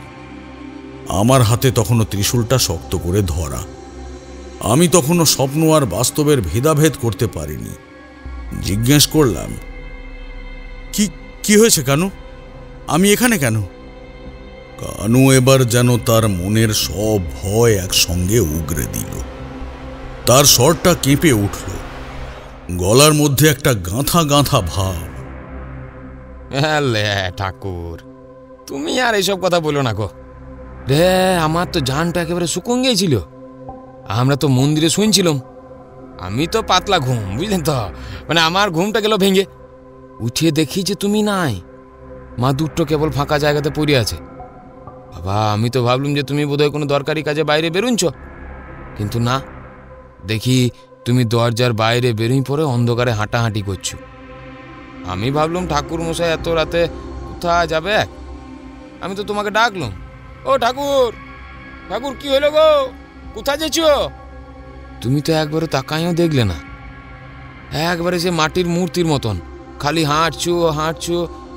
তোমার হাতে ওই যে লোহার দণ্ডটা রয়েছে না, ওই যে তুমি ওটাকে শক্ত করে ধরে রয়েছো। তোমার চোখ দুটো খোলা, কিন্তু মনে হলো যে তুমি কিছু একটা দেখছো। আমি তখন ভয়ে ভয়ে তোমার পিছু পিছু এলুম, ডাকছি আর তুমি হাঁটছো, আমি ডাকছি তুমি হাঁটছো, কিন্তু তুমি অন্য কোথাও আছো। আমি আর জোর করি নাই তোমাকে, পাছে তোমার কিছু আবার রাগ ডাগ হয়। তখন তুমি হাঁটতে হাঁটতে একটা খোলা জমিনের কাছে চলে এলে। তুমি এসে দাঁড়ায় আছো, আর দেখছি তোমার শরীরটা কিরকম থরথর করে কাঁপছে গো। আমি তো ভাবলাম যা বাবা, তোমাকে আবার ভূতে ধরেছে নাকি। আমি তো আর থাকতে না পেরে তখন দৌড়াই এসে পড়ে তোমাকে জোর করে একটা ঝাঁকুনি মারলাম। আর ঝাঁকুনি দিতেই তোমার ঘুরটা কেটে গেল। তুমি যেন তখন আমাদের এই দুনিয়াতে ফিরে এলে। তুমি ঘুমোতে ঘুমোতে হাঁটছিলে ঠাকুর, আমি না এলে তুমি যে কোথায় চলে যেতে কে জানে। কানু হাঁপাতে হাঁপাতে কথাটা শেষ করল। তার চোখে জল এসে গিয়েছিল প্রায়। কানু যখন হাঁপাতে হাঁপাতে তার ঘুমিয়ে হাঁটার অভিজ্ঞতা বর্ণনা করছিল, তখনও আমাদের শরীর থরথর করে কাঁপছে। আমার হাত তখনও সেই ত্রিশূলটিকে আঁকড়ে ধরে আছে, যা এই অপসর্গ সৃষ্টির মূল। আমি সবেমাত্র কানুকে কিছু বলতে যাব, এই ঘটনার উপযুক্ত ব্যাখ্যা খুঁজতে যাব, এমন সময় হঠাৎ এক তীক্ষ্ণ ভয়ার্ত চিৎকারের শব্দে রাতের নিস্তব্ধতা খান খান হয়ে গেল। কানু এক লহমায় আমার দিকে তাকালো। তার চোখে তখনও রাতের ভয়ের রেশ। ঠাকুর, ওইটা কিসের শব্দ গো? কোনো বিটি ছেলের কান্না মনে হয়েছে যে। শব্দটা খুব সামনে থেকেই এসেছে বোঝা যাচ্ছিল, নিকটবর্তী কোনো দিক থেকে। সেই চিৎকারে এমন একটা অসহায় আর চরম যন্ত্রণার সুর ছিল যে এক মুহূর্ত দেরি করা গেল না। কানুর সরল মনে ভয় থাকলেও বিপদ দেখলে এগিয়ে যাওয়ার সাহস তার জন্মগত। আমি আর কানু দুজনে মিলেই মুহূর্তের মধ্যে সেই শব্দের উৎস লক্ষ্য করে ছুট লাগালাম। হাতে ত্রিশূল থাকায় আমার মনে এক ধরনের চাপা সাহস ছিল। গ্রামের কাঁচা পথ ধরে ছুটতে ছুটতে কিছুটা দূর গিয়েই আমরা একটা বড় লোহার ফটক দেখতে পেলাম। এই ফটকটি সম্ভবত সেই জমিদার বাড়ির প্রবেশদ্বার, যার কথা হরিহর মশাই বলেছিলেন। ফটকটি পুরনো, মরচে ধরা, এবং দেখলে মনে হয় বহুদিন কেউ সেটাকে মেরামত করেনি। সেই ভাঙাচোরা ফটকের ভেতর থেকেই তখনও চাপা কান্নার তীব্র আওয়াজ ভেসে আসছে। ওই তো হয় দেখো গো, এখানে কিছু একটা হচ্ছে মনে হচ্ছে ঠাকুর, চলো যাই। বলেই কানু আগে ছুটল। আমরা দুজন মিলে কোনো রকমে ইতস্তত না করে ফটকটি ঠেলে ভেতরে ঢুকলাম। ফটকের প্রবেশদ্বার পার হতেই যে দৃশ্য দেখলাম, সেই দৃশ্য আমাদের দুজনের ভিতরের সাহস আর অন্তরাত্মা শুকিয়ে দেওয়ার মতো। বিশাল চত্বর, অযত্নে ভরা। জমিদার বাড়ির চত্বর হলেও চারিদিকে আগাছা আর জঙ্গল। ভেতরে ঢুকে আমরা দুজনেই দেখলাম একজন মাঝ বয়সী ভদ্র মহিলা মাটিতে বসে ভয়ার্তভাবে চিৎকার করছেন আর কাঁদছেন। তার শাড়ির আঁচল সরে গেছে, চুল উস্কো খুস্কো। তিনি সামনের দিকে হাঁ করে তাকিয়ে আছেন, চোখ দুটো স্থির। আর তাঁর সামনেই রয়েছে একটা পুরনো আমলের প্রায় মৃত বটগাছ। সেই গাছের একটা মোটা ডালে একজন লোক ঝুলছে। তার গলায় বাঁধা রয়েছে গাছের ডালের সঙ্গে একটি সরু দড়ি। দৃশ্যটা এতটাই ভয়ঙ্কর যে রক্ত যেন সঙ্গে সঙ্গে হিম হয়ে গেল। কিন্তু সবচেয়ে ভয়ঙ্কর বিষয়টা হলো, লোকটির হাত পা তখনও কাঁপছে। অর্থাৎ ফাঁসিতে ঝোলা সত্ত্বেও তার শরীর থেকে তখনও প্রাণ একেবারে বেরিয়ে যায়নি। মৃত্যু তখনও পুরোপুরি তাকে গ্রাস করতে পারেনি। আমি এক মুহূর্ত সময় নষ্ট করলাম না। এই দৃশ্য দেখে যে কোনো সাধারণ মানুষ থমকে যেত, কিন্তু একজন তান্ত্রিক হিসেবে আমার প্রশিক্ষণে মানুষের জীবন রক্ষার গুরুত্ব সবসময়ই বেশি ছিল। আমি গর্জন করে উঠলাম, কানু, দেরি করিস না, পা ধর। আমরা দুজনেই একযোগে সেদিকে ছুটলাম। কানু কোনো চিন্তা না করে ঝট করে লোকটার পা ধরে তাকে ওপর দিকে তুলে ধরল। কানুর শক্ত বাঁকুড়ার শরীরের জোর ছিল বটে। এই সুযোগে আমি আমার হাতের সেই মরচে ধরা ত্রিশূলটা গাছের দিকে তাক করে ধরলাম। ত্রিশূলের তীক্ষ্ণ ফলাটা ব্যবহার করে দড়িটা লক্ষ্য করে জোরে একটা খোঁচা মারলাম। মরচে ধরা ত্রিশূলের ধার তখনও মরে যায়নি। একবার দুবার কড়কড় শব্দ করে দড়িটা ছিঁড়ে গেল। দড়ি ছিঁড়ে যাওয়ায় কানু ভদ্রলোককে নিয়ে দ্রুত নিচে নামালো। ভদ্রলোক মাটিতে পড়ে গেলেন। মাটিতে পড়ার শব্দ হওয়ার সঙ্গে সঙ্গেই ভদ্রমহিলা আর্তনাদ করে উঠে ছুটে এলেন। তিনি ভদ্রলোকের মুখের উপর হুমড়ি খেয়ে কাঁদতে শুরু করলেন। তার কান্নায় যেন সেই বুক ফাটা বেদনা।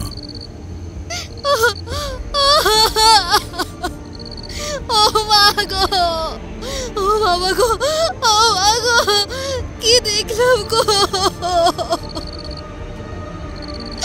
তুমি কি সর্বনাশ করতে যাচ্ছিলে? তুই কি আমার কথাটা একবারও ভাবলে না গো?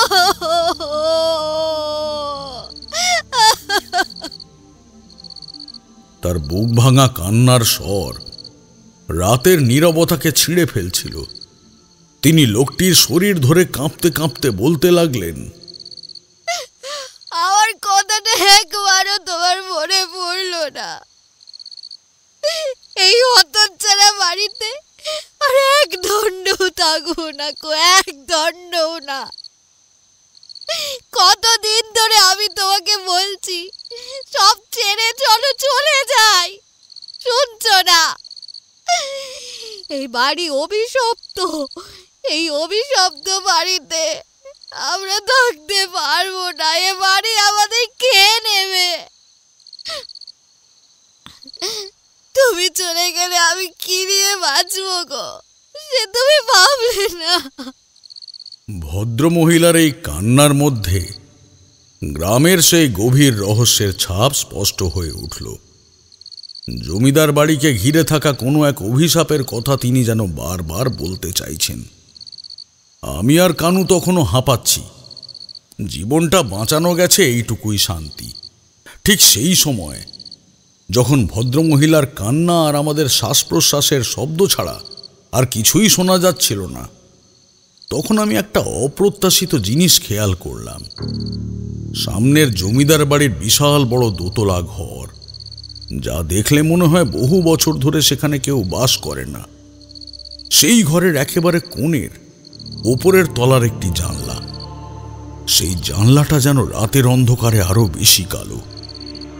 সেই জানলার কাঁচের ওপারে হঠাৎ একটা কালো ছায়া যেন ডান দিক থেকে বাঁ দিকে সরে গেল। কানু তখন আমার কানের কাছে নিজের মুখ এনে ফিসফিস করে বলল, এটাই সেই জমিদার বাড়ি, যে জমিদার বাড়ি নিয়ে মন্দিরে ঠাকুর মশাই আমাদের সতর্ক করেছিল।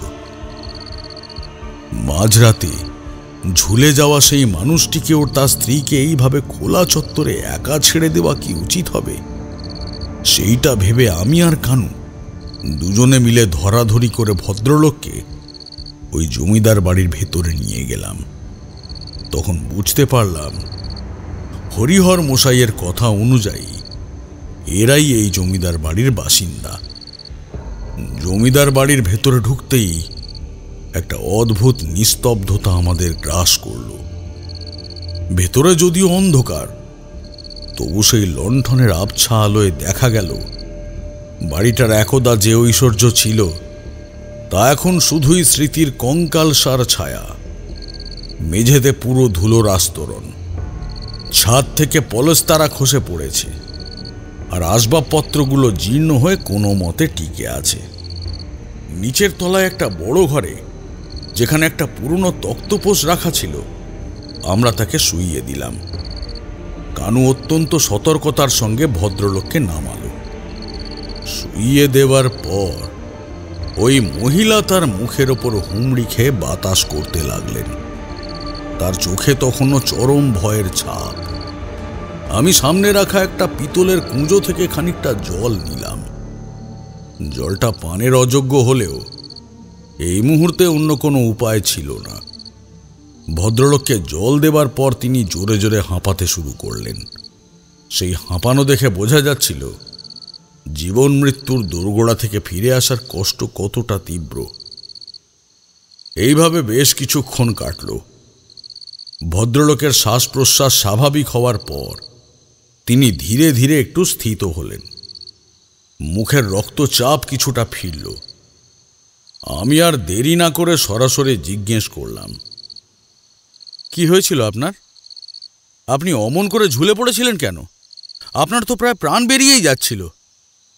আমার প্রশ্নে ভদ্রলোক যেন একটু থমকালেন। তার চোখে এক ধরনের অসহায়তা ফুটে উঠল। তিনি ভাঙা ভাঙা স্বরে বললেন, আমি আমি আমি নিজে এমন কিছুই করিনি। কি যে হয়েছিল আমি নিজেও জানি না। তখন তখন আমি ঘরের ভেতরেই ছিলাম। হঠাৎ যেন একটা ঘোর লাগলো। তারপর আর কিছু মনে নেই। যখন জ্ঞান ফিরল তখন দেখি আমি দড়িতে ঝুলছি, আর আর সব ঝাপসা। ভদ্রলোকের কথায় কেমন যেন একটা ফাঁকি বা দুর্বলতা ছিল। তিনি যেন নিজেকে নির্দোষ প্রমাণ করতে চাইছিলেন, কিন্তু তার চোখের কোণে লুকোনো ভয়টা আমি লক্ষ্য করলাম। ঠিক তখনই পিছন থেকে তার স্ত্রী সেই ভদ্রমহিলা আমার দিকে তাকালেন। তার চোখ তখনও জলে ভেজা। তিনি এক প্রকার চিৎকার করেই উঠলেন, সবই তো জানো, হ্যাঁ? আর বলছো না কিছুই? তুমি তো সবই জানো, ভয় মুখ খুলছো না, তাই তো? বলি বাড়ির কলঙ্ক আর লুকিয়ে লাভ কি? হ্যাঁ, আমি তো সেদিন থেকেই বলছি, চলো এই বাড়ি ছেড়ে চলো। শুনছোটা না? শোনো, আর লুকিয়ে কোনো লাভ নেই। হ্যাঁ, কি লাভ হলো লুকিয়ে? আজ তো প্রায় মরণ দেখতেই হলো। তার কণ্ঠস্বরে এক প্রবল ক্ষোভ আর হতাশা। তিনি আমার দিকে তাকিয়ে বললেন, শুনুন ঠাকুর, আমি আপনাকে সবটা বলছি।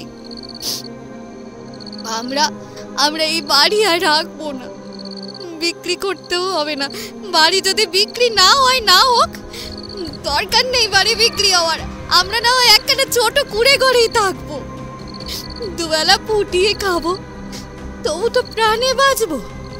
না বাবা, এই বাড়িতে থেকে আর প্রাণের ঝুঁকি নিতে আমি পারবো না। এই বাড়িতে ভালো কিছু নেই ঠাকুর, কেবল বিপদ, বিপদ আর অমঙ্গল। এই কথোপকথন শুনে আমি সবকিছু স্পষ্ট বুঝতে পারছিলাম না। ভদ্রলোক বলছেন তিনি কিছু জানেন না, আর ভদ্রমহিলা বলছেন তিনি সব জানেন, কিন্তু ভয়ে বলছেন না। এই জমিদার বাড়িতে এমন কি রহস্য আছে যা দিনের আলোয় চাপা থাকে আর রাতের গভীরে জেগে ওঠে? আমার দ্বিধা দেখে ভদ্রলোক, যিনি তখনও হাঁপাচ্ছিলেন, তিনি যেন স্ত্রীর কথায় কিছুটা অস্বস্তি বোধ করলেন। তিনি স্ত্রীকে থামিয়ে দিয়ে বললেন, চুপ করো তো ভগবতী। মাঝরাতে এসে এই মানুষগুলো আমাদের প্রাণ বাঁচালো, আর তুমি এসব অমঙ্গলের কথা বলছো। যাও তো, যাও যাও যাও, তুমি এনাদের জন্য একটু কিছু জল খাবারের ব্যবস্থা করো, যাও। আচ্ছা, কিংবা এক কাজ করো, তুমি একটু চা নিয়ে এসো।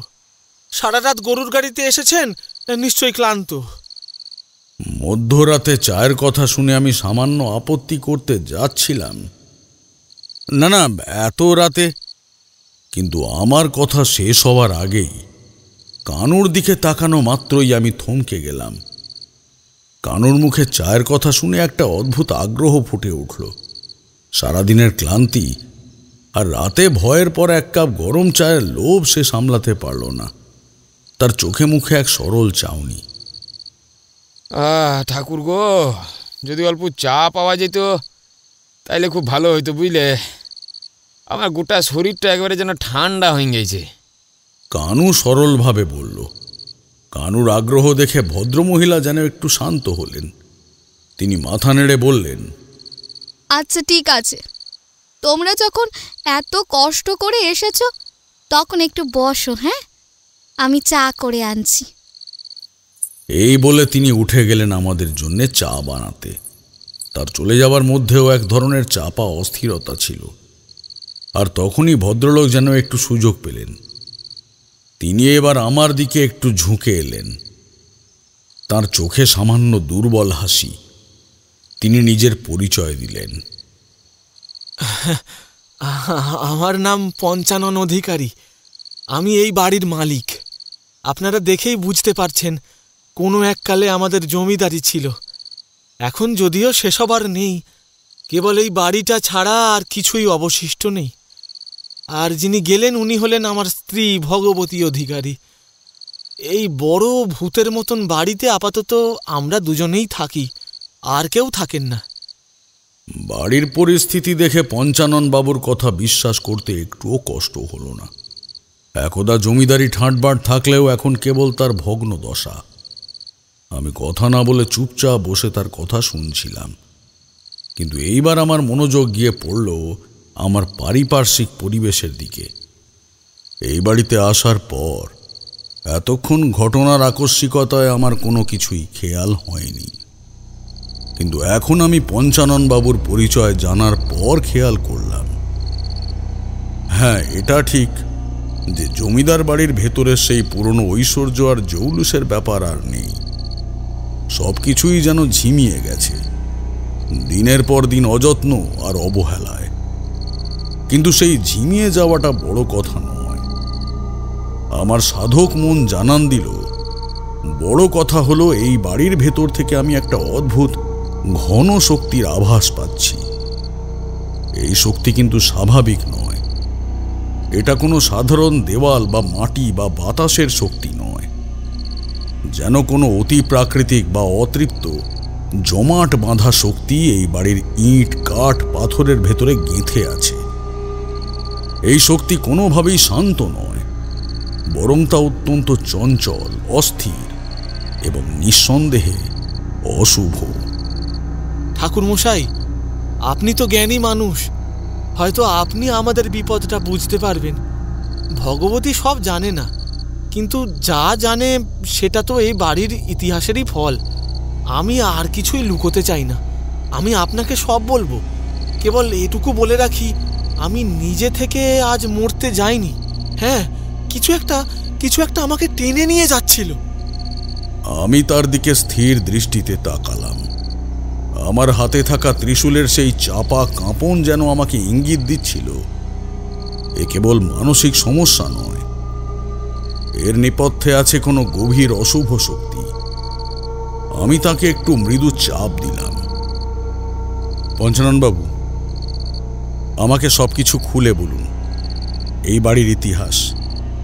আমি বুঝতে পারছি কেবল আজকের ঘটনা নয়, এর শিকড় কিন্তু বহু গভীরে প্রথিত।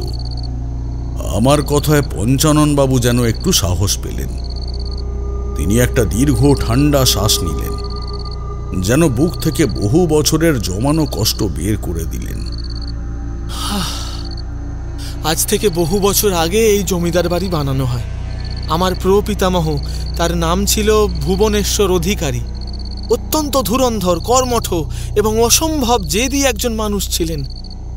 এই বাড়ি যখন তৈরি হয় তখন তিনি ছিলেন বহু টাকার মালিক। তার হাতে ছিল অনেক জমি জমা। কিন্তু জানেন তো, অর্থের খিদে এক ভয়ানক জিনিস। সেই খিদে তার কখনো মেটেনি।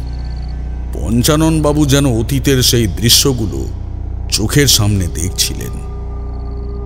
সেই সময়ের কথা, তখন তার জমিদার বাড়িতে অন্যান্য সদস্য, ভাই বোন, পিস্তুত মাস্তুত ভাই, সবাই মিলেমিশে এক বিশাল পরিবার।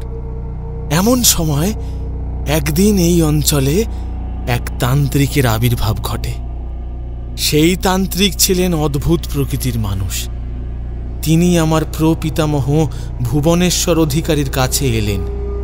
কথাবার্তায় সেই তান্ত্রিক ভুবনেশ্বর অধিকারীকে বললেন যে তার ভাগ্যে আরও অনেক বেশি বড় লোক হওয়ার আছে, আরও অনেক ঐশ্বর্য, অনেক ক্ষমতা তার জন্য অপেক্ষা করছে।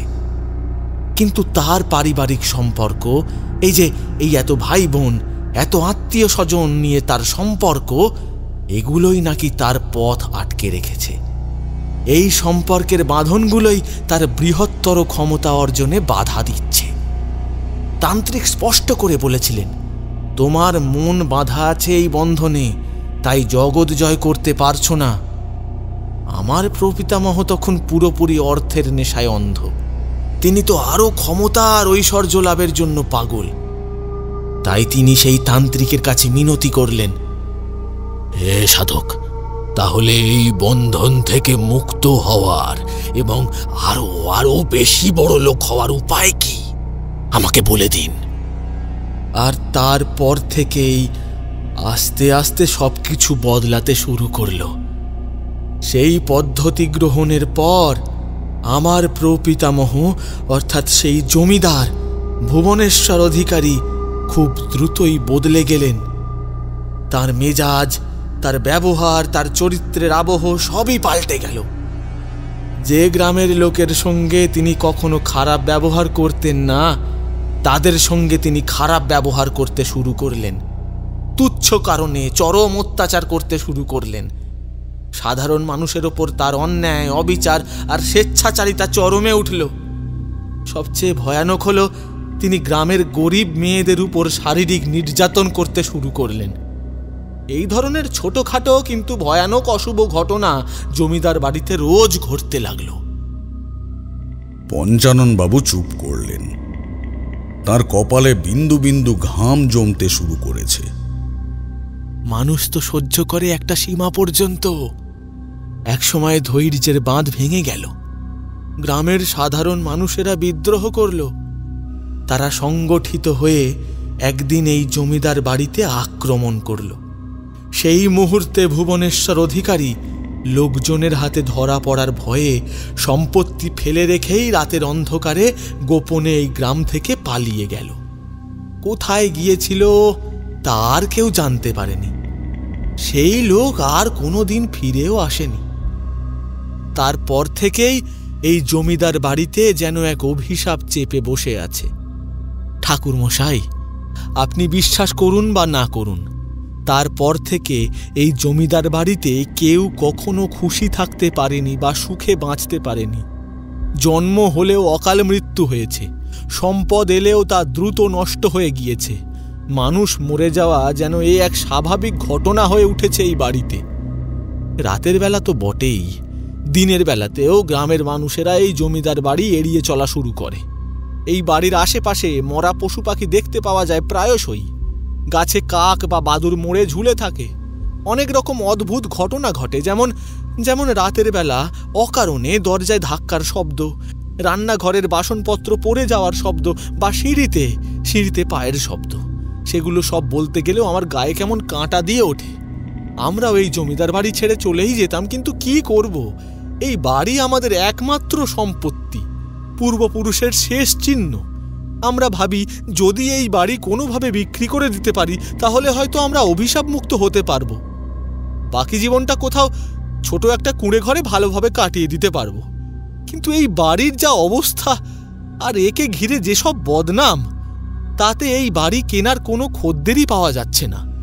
তাই আমরা যেন এই অভিশাপের সঙ্গে একরকম বাধা পড়ে গিয়েছি ঠাকুরমশাই। পঞ্চানন বাবুর কণ্ঠস্বর তখন ফিসফিসের মতো শোনাচ্ছিল। আমি তার সব কথাই শুনেছিলাম বটে, তবে একটা অদ্ভুত চাপা আওয়াজ আমার কানে বারবার আসছিল, যা আমার মনকে বিক্ষিপ্ত করে দিচ্ছিল। শব্দটা ছিল খুব ক্ষীণ, অনেকটা মানুষের হাঁসফাঁস করার মতো, যেন কেউ অত্যন্ত কষ্টের মধ্যে জোরে জোরে নিঃশ্বাস নিচ্ছে। আমি প্রথমে ভাবলাম হয়তো রাতের নিস্তব্ধতায় আমার মনের ভ্রম বা বহুদূর থেকে আসা কোনো অসুস্থ মানুষের শব্দ, কিন্তু না, শব্দটা ক্রমাগত আসছিল। আমি মাঝখানে কথা বলা থামিয়ে কানুকে জিজ্ঞেস করলাম, আচ্ছা কানু, তুমি কি কোনো অদ্ভুত আওয়াজ শুনতে পাচ্ছ? কানু এক কথায় মাথা নেড়ে দিল। না গো ঠাকুর, কোনো আওয়াজ নাই তো, খালি তোমার কথা আর ঘরের নিস্তব্ধতা। আমি আবার একই প্রশ্ন জিজ্ঞাসা করলাম পঞ্চানন বাবুকে। তিনিও কিছু শুনতে পেলেন না। তার দুর্বল চোখে কেবল ক্লান্তি আর অসহায়তা। একটু পরেই তার স্ত্রী ভগবতী দেবী হাতে চায়ের ভাঁড় নিয়ে এলেন। তার মুখভঙ্গি বদলায়নি, স্বাভাবিক তবে বিষণ্ণ, অর্থাৎ তিনিও কিছু শুনতে পাচ্ছেন না। কিন্তু আমি একাই কেন শুনতে পাচ্ছি এই শব্দ? এটা কি কেবল আমার মনের ভুল, নাকি সেই ত্রিশূলের প্রভাবে আমার তন্ত্রের অনুভূতিগুলো আরও তীক্ষ্ণ হয়ে উঠেছে? শব্দটা একটা অদ্ভুত হাঁসফাঁসানি শব্দ, জোরে জোরে নিঃশ্বাস নেওয়ার শব্দ, কিন্তু শব্দটা কোথা থেকে আসছে তা ঠাওর করা কঠিন। আমি তখন নিরুপায় হয়ে চায়ের কাপে মন দিলাম। কিন্তু অদ্ভুত সেই শব্দের ঘনত্ব যেন আরো বেড়েই চলেছে। শব্দের জোর ক্রমাগত জোরালো হচ্ছে, যেন কাছে চলে আসছে। এতক্ষণ শুধু হাঁসফাঁসের শব্দ আসছিল, এবার তার সঙ্গে একটা অদ্ভুত গোঙানির শব্দ শুনতে পেলাম, যেন কেউ গলা চেপে ধরে যন্ত্রণায় কাতরাচ্ছে। ক্রমশ এই শব্দটা যেন আর কান দিয়ে নয়, বরং সরাসরি আমার মাথার ভিতরে হতে শুরু করল।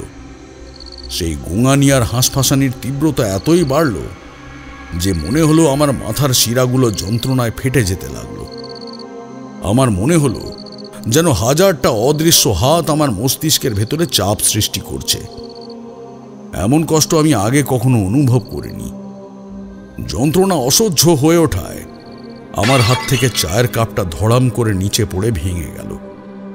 শব্দটা ছিল তীক্ষ্ণ, কিন্তু সেই মুহূর্তে সেই আওয়াজ আমার কানে পৌঁছালো না। আমি দুই হাত দিয়ে মাথায় চেপে ধরলাম, চিৎকার করে উঠলাম, আর তক্তপোষের পাশে মেঝেতে বসে পড়লাম। আমার আশেপাশের মানুষরা আমার সঙ্গে কি কথা বলছিল আমি কিচ্ছু শুনতে পারলাম না। তাদের মুখগুলো নড়ছিল, কিন্তু সব যেন অস্পষ্ট আর বিকৃত। শুধু কানুর অস্পষ্ট গলা শুনতে পেলাম। কি হলো ঠাকুর? ঠাকুর কি হলো গো? এরম করছো কেন? কিন্তু ওই ভয়ঙ্কর শব্দ, সেই গোঙানি আর হাঁসফাঁসানি যেন আমার মাথার ভেতর থেকে বেরোতেই চাইছিল না। শব্দটা যেন আমার মাথার খুলির ভেতরে বন্দী। আমি তখন আমার হাতে থাকা সেই ত্রিশূলটা শক্ত করে ধরলাম। সেই শীতল লোহার স্পর্শে যেন কিছুটা ধাতস্থ হলাম। আর তখনই একটা অদ্ভুত জিনিস উপলব্ধি করলাম, একটা অদ্ভুত টান। আমার হাতে ধরা ত্রিশূলটা যেন নিজে থেকেই নড়ছে। আমি তাকে কোনোভাবেই নাড়াচ্ছিলাম না, অথচ আমার হাত অসাড় থাকা সত্ত্বেও ত্রিশূলের অগ্রভাগ যেন কোনো এক অদৃশ্য শক্তির দিকে ঝুঁকে যাচ্ছে। আমি অবাক হয়ে ত্রিশূলটা হাত থেকে ছেড়ে দিলাম। ছেড়ে দিতেই সেটা চুপচাপ মাটিতে পড়ল। কিচ্ছু হচ্ছে না। কিন্তু যেই ত্রিশূল আমি আবার হাতে ধরলাম, সে নিজে থেকেই যেন নড়ছে, যেন এক অদ্ভুত শক্তিশালী চুম্বক তাকে আকর্ষণ করছে। আমি সঙ্গে সঙ্গে উঠে দাঁড়ালাম। মাথার ভেতরের যন্ত্রণা তখনও পুরোপুরি কাটেনি, কিন্তু ত্রিশূলের এই অদ্ভুত আকর্ষণ আমাকে আর এক মুহূর্ত স্থির থাকতে দিল না। সেই ত্রিশূলটি আমাকে একটা বিশেষ দিকে টানতে থাকলো, যেন একটা অদৃশ্য দড়ি দিয়ে কেউ সেটাকে টেনে নিয়ে যাচ্ছে। আমি কোনো চিন্তা না করে সেই টানের দিকে যেতে লাগলাম। এই টান ছিল প্রবল, প্রতিরোধ করার কোনো উপায় ছিল না। আমার এই অদ্ভুত আচরণে পঞ্চাননবাবু, ভগবতী দেবী এবং কানু সকলেই ভয় পেয়ে গেলেন। প্রথমে তারা হতভম্ব হয়ে দেখলেন। তারপর যখন আমি দ্রুত পা চালিয়ে ঘরের দরজা পেরিয়ে বাইরের দিকে এগোতে শুরু করলাম, তখন তারাও চিৎকার করতে করতে আমার পিছন পিছন আসতে থাকলেন। ঠাকুর, ঠাকুর, ঠাকুর, ঠাকুর কোথায় যাচ্ছেন? ওইদিকে যাবেন না। পঞ্চাননবাবু যেন ফিস ফিস করে উঠলেন। ও ঠাকুর মশাই, ঠাকুর মশাই, কি হচ্ছে গো তোমার? দাঁড়াও গো। কানু ভয়ার্ত স্বরে ডাকতে ডাকতে ছুটে এলো। ত্রিশূলের সেই প্রবল অদৃশ্য টানে আমি দ্রুত পায়ে জমিদার বাড়ির ভেতরের দিকে এগিয়ে চললাম। আমার মাথার ভেতরের সেই ভয়ানক গোঙানি আর হাঁসফাঁসানি শব্দ ক্রমশ জোরালো হচ্ছে, যেন কোনো জীবন্ত সত্তা আমাকে তার কাছে টেনে নিয়ে যেতে চাইছে। আমার পিছন পিছন পঞ্চাননবাবু, ভগবতী দেবী এবং ভীত কানুও প্রায় ছুটতে ছুটতে আসছিল। ঘরের পর ঘর পার হতে লাগলাম। ঘর সবই অন্ধকার, জীর্ণ আর ভুতুড়ে। অবশেষে একটা বিশেষ ঘরের সামনে এসে ত্রিশূলের টানটা চরম তীব্র হয়ে উঠল, যেন এটাই সেই গন্তব্য। আমি কোনো চিন্তা না করেই সেই ঘরের দরজা ঠেলে দিলাম। দরজাটা পুরনো, তাই ক্যাঁচকোঁচ শব্দ করে খুলে গেল। ভিতরে প্রবেশ করতেই এক অদ্ভুত বৈপরীত্য দেখলাম। বাইরে এত অন্ধকার, কিন্তু এই ঘরের ভিতরে একটা ছোট্ট প্রদীপ মিটমিট করে জ্বলছে, আর তার সামনে রয়েছে একটি ছোট্ট আকারের ঠাকুরের মূর্তি। দেখে মনে হলো মন্দির না হলেও এই ঘরটি বাড়ির একমাত্র পূজার স্থান। কিন্তু অদ্ভুত বিষয় হলো, সাধারণত ঠাকুরের ঘরে প্রবেশ করলে যে এক ধরনের পবিত্র ভক্তিভাব এবং ধনাত্মক শক্তির উপস্থিতি উপলব্ধি হয়, এইখানে কিন্তু তার বিন্দু মাত্রও নেই। বরং ঠাকুর ঘরে ঢোকার পর আমার মাথার ভেতরে সেই জোরে জোরে হাঁসফাঁসের আওয়াজ, জোরে নিঃশ্বাস নেওয়া আর গোঙানির শব্দ যেন আরও কয়েক গুণ বেড়ে গেল। মনে হলো শব্দটা যেন ঠিক এই ঘরের ভেতরেই কোনো এক জায়গায় আটকে আছে, তার যন্ত্রণা আমাকে গ্রাস করছে। আমি উপলব্ধি করলাম এই ঘরের ভেতরে নিশ্চয়ই কিছু রয়েছে যা এই অশুভ শক্তির উৎস। তৎক্ষণাৎ আমার দৃষ্টি ঘরের সামনে রাখা সেই প্রদীপটার দিকে গেল। আমি এক দৃষ্টে সেই প্রদীপের শিখার দিকে তাকিয়ে রইলাম। আর তারপরে যা দেখলাম তা দেখে আমার শরীর হিম হয়ে গেল। প্রদীপের শিখা, কিন্তু সে তো হলুদ বা সাদা হওয়ার কথা, অথচ এই প্রদীপের শিখা যেন আস্তে আস্তে কালো হয়ে যাচ্ছে। আমি জীবনেও এমন কালো প্রদীপের শিখা দেখিনি। শিখাটা যেন আলো দিচ্ছে না, বরং অন্ধকার শোষণ করে নিচ্ছে। শিখাটা কালো হলেও ঘরের ভেতরের বস্তুগুলো কিন্তু দিব্যি দেখা যাচ্ছিল, কিন্তু সেই আলোর তেজ ছিল না, ছিল এক শীতলতা। আমি ভয়ে পঞ্চাননবাবুকে জিজ্ঞেস করলাম, পঞ্চাননবাবু, এই প্রদীপের শিখাটা এরকম কালো কেন?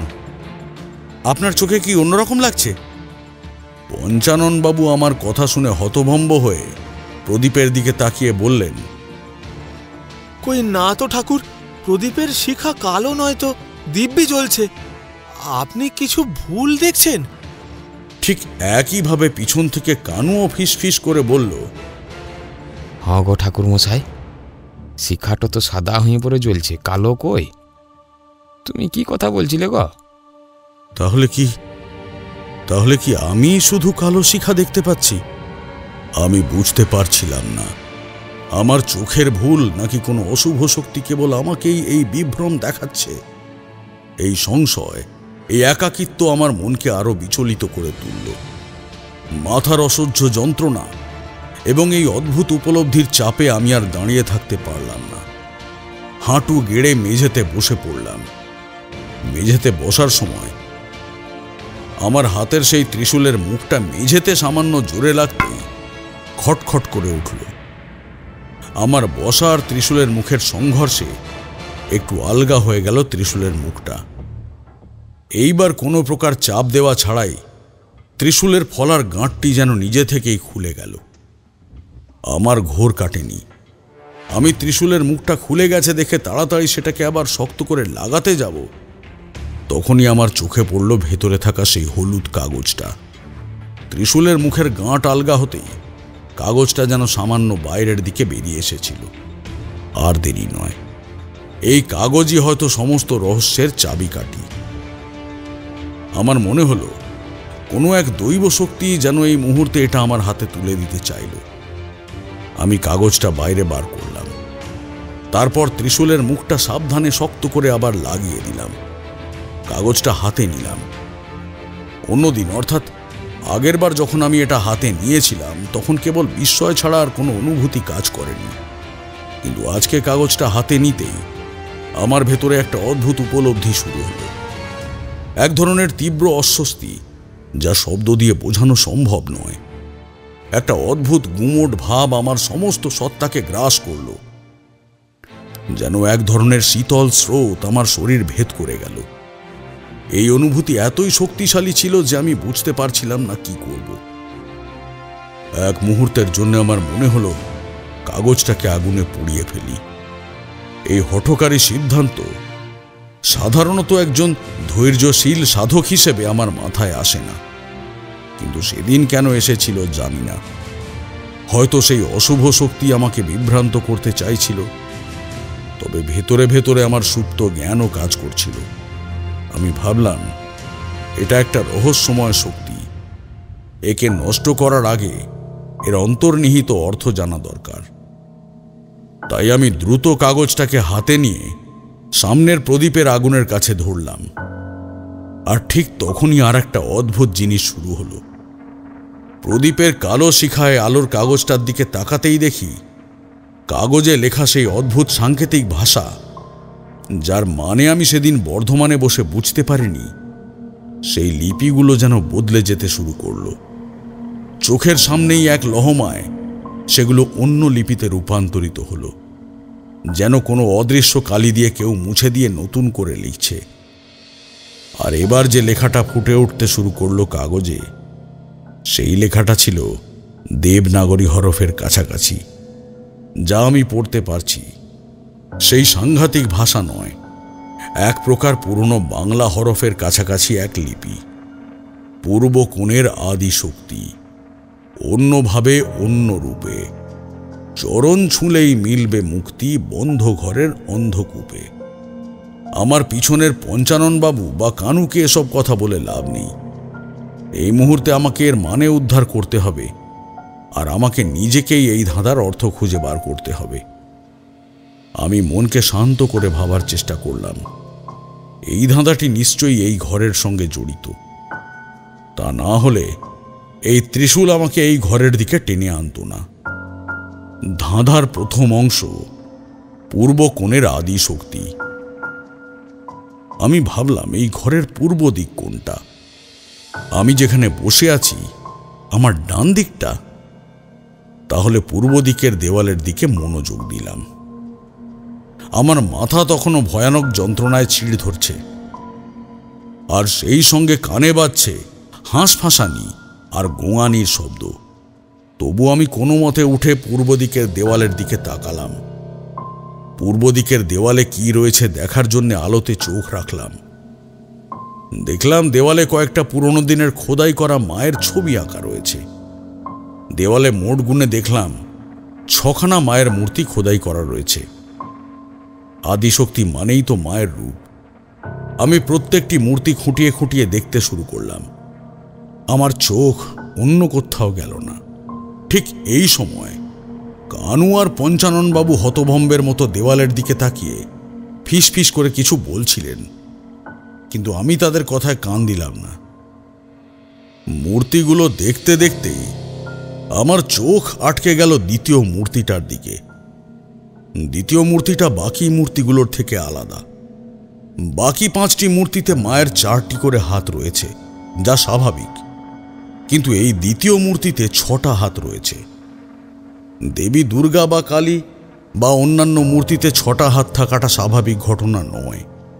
সাধারণত 10 বা 4 হাত দেখা যায়। এটাই তাহলে সেই ধাঁধার দ্বিতীয় অংশের ইঙ্গিত, অন্যভাবে অন্য রূপের মূর্তি। আমার হৃৎস্পন্দন দ্রুত হলো। আমি বুঝলাম আমি সঠিক পথে এগোচ্ছি। তৃতীয় অংশ, চরণ ছুঁলেই মিলবে মুক্তি, আমাকে এই মূর্তির চরণ স্পর্শ করতে বলছে। আমি হাঁটু গেড়ে সেই 6 হাতের মায়ের মূর্তির পায়ের দিকে হাত বাড়ালাম। আমি মায়ের পা স্পর্শ করলাম, কিন্তু কিছুই হলো না। কোনো মুক্তি এলো না, কোনো দরজা খুলল না। একটু হতাশ হলেও আমি তীক্ষ্ণ দৃষ্টিতে চরণ দুটো আরো ভালো করে লক্ষ্য করলাম। দেখলাম মায়ের পায়ের নিচে একটা ঘটির মতন কারুকার্য করা চিত্রকলা আঁকা রয়েছে, যেন একটা ছোট্ট পদ্ম ফুলের ওপর একটি কলস রাখা রয়েছে। সেই চিত্রকলার ওপর একটা ছোট্ট অংশ সামান্য উঁচু হয়ে আছে। আমি যখনই সেই পাথরের মতো অংশটার ওপর চাপ দিলাম, সঙ্গে সঙ্গে সেই পাথরটা একটু ভেতর দিকে ঢুকে গেল। পাথর ভেতরে ঢোকার সঙ্গে সঙ্গেই পাশ থেকে একটা ঘড় ঘড় করে শব্দ হলো, যেন বহুদিনের পুরনো কোনো কবজা বা যন্ত্র ধীরে ধীরে ঘুরছে। আর সঙ্গে সঙ্গেই দেওয়ালে একটা ছোট্ট সরু ফাঁক তৈরি হলো। এই ঘটনা দেখে পঞ্চাননবাবু এবং ভগবতী দেবী একেবারে হতবাক হয়ে গেলেন। ভয়ে তাদের মুখ ফ্যাকাশে। কানুও যথেষ্ট অবাক হলো, কিন্তু আমি তখনও তাদের দিকে নজর দিইনি, কারণ আমি এই কাজগুলো যতই করে চলেছি আমার মাথার ভেতরের সেই গোঙানির শব্দ ততই আরো বেড়ে চলেছে, যেন এই শব্দটাই এই ফাঁক তৈরির প্রতিবাদ করছিল। আমি কোনো চিন্তা না করে দ্রুত হাতে থাকা সেই ত্রিশূলটা নিয়ে সেই দিকেই এগিয়ে গেলাম। ফাঁকটা ছিল খুব সরু।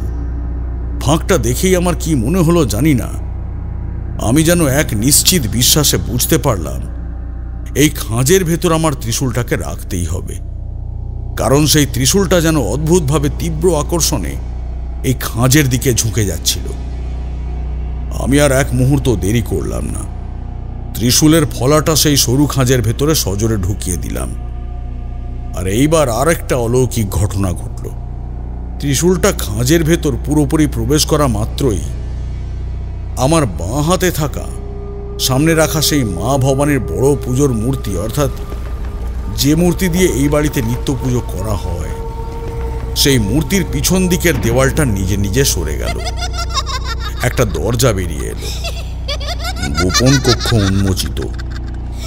দরজাটা বেরিয়ে আসার সঙ্গে সঙ্গে এক তীব্র ভয়ঙ্কর অট্টহাসিতে গোটা ঘরটা ভরে গেল। সেই হাসি এতই বীভৎস ছিল যে মনে হলো সেটা কেবল বাতাসের মধ্যে দিয়ে নয়, বরং সরাসরি আমাদের চেতনার ভেতরে প্রবেশ করল। এই অট্টহাসিটা কিন্তু শুধুমাত্র আমি নয়, এবারে পঞ্চানন বাবু, ভগবতী দেবী এবং কানু সকলেই স্পষ্ট শুনতে পেয়েছেন। হাসি শুনে তারা ভয়ে একেবারে দেওয়ালের দিকে ছিটকে গেছেন, ভয়ে কাঁপতে লাগলেন। আমি সেই অট্টহাসিকে গ্রাহ্য না করে দরজার কাঠ বা দেওয়ালের গায়ে সিঁদুর, হলুদ আর শুকনো রক্তের মতো কিছু জিনিস মাখানো রয়েছে। আমি আর আগে পরে কিছু না ভেবে সাহসে ভর করে দরজা খুলে ভিতরে ঢুকে গেলাম। পিছন থেকে কানু চিৎকার করে বলতে লাগলো, ঠাকুরমশাই যাবেন না, খো ভিতরে বিপজ্জনক কিছু থাকতে পারে। কিন্তু তার বাক্য শেষ হবার আগেই আমি ভেতরে প্রবেশ করলাম। দরজাটা বাইরে থেকে বন্ধ হয়ে গেল। কানু আতঙ্কিত হয়ে বাইরে থেকে দরজা ঠকঠক করতে লাগলো। ঠাকুরমশাই, ও ঠাকুরমশাই, ও দরজাটা খুলুন গো। কিন্তু দ্বিতীয়বার আর সেই ভারী দরজাটা খুলল না। এই ঘরের ভিতরে ঢোকার পর আমার মাথার ভেতরের সেই গোঙানি আর হাঁসফাঁসানির শব্দ বেশ খানিকটা কমে এসেছে, কিন্তু চারিদিকে ঘুটঘুটে অন্ধকার, এত গাঢ় যে হাত বাড়ালেও নিজের হাত দেখা যায় না। ভিতরের বাতাসে একটা গুমোট দম বন্ধ করা গন্ধ। এই গন্ধ যেন কয়েকশো বছর ধরে বন্ধ হয়ে রয়েছে এই ঘরের ভিতরে, আর তার সঙ্গে মিশে আছে একটা তীব্র পচা গন্ধ, যেন কোনো কিছু বহু বছর ধরে পচছে। আমি বুঝতে পারছিলাম না সমস্ত ব্যাপারটা। এই মুহূর্তে আমার কাছে প্রদীপও নেই যে কিছু দেখব। আমি অন্ধের মতো ঘরের চারিদিকে হাত নাড়িয়ে ঘুরতে লাগলাম। দেওয়ালে হাত দিয়ে কিছুই পেলাম না, কেবল মসৃণ পাথর, আর কিছু দেখতেও পাচ্ছি না। ঠিক এই সময় সেই গাঢ় অন্ধকারের ভেতর থেকে এক অপরিচিত শীতল কণ্ঠস্বর ভেসে এলো, ঠাকুরমশাই, আপনি এসেছেন। আমি মুহূর্তে স্থির হয়ে গেলাম। আমার হাতের ত্রিশূলটা শক্ত করে ধরলাম। জিজ্ঞেস করলাম, কে আপনি? কে আপনি? কণ্ঠস্বরটি যেন বাতাসে ভেসে এলো। তাতে কোনো রাগ বা ভয় নেই, আছে কেবল এক গভীর তৃষ্ণা। আমি সেই মানুষ যে বিগত 150 বছর ধরে আপনার জন্য অপেক্ষা করছে ঠাকুরমশাই। আমি হলাম পঞ্চাননের প্রপিতামহ ভুবনেশ্বর। নামটা শুনে আমার সমস্ত শরীর যেন শিউরে উঠল। আমার স্বপ্নের সেই অশুভ হাসি আর অত্যাচারী জমিদারের কথা মনে পড়ল। আমি রেগে বললাম, ও, তার মানে আপনিই সেই অত্যাচারী জমিদার যে গ্রামের লোকের অনেক ক্ষতি করেছে আর তারপর গ্রাম ছেড়ে পালিয়ে গেছে। ভুবনেশ্বরের কণ্ঠস্বর যেন এবার একটু কেঁপে উঠল। না, আমি কখনোই গ্রাম ছেড়ে পালাইনি।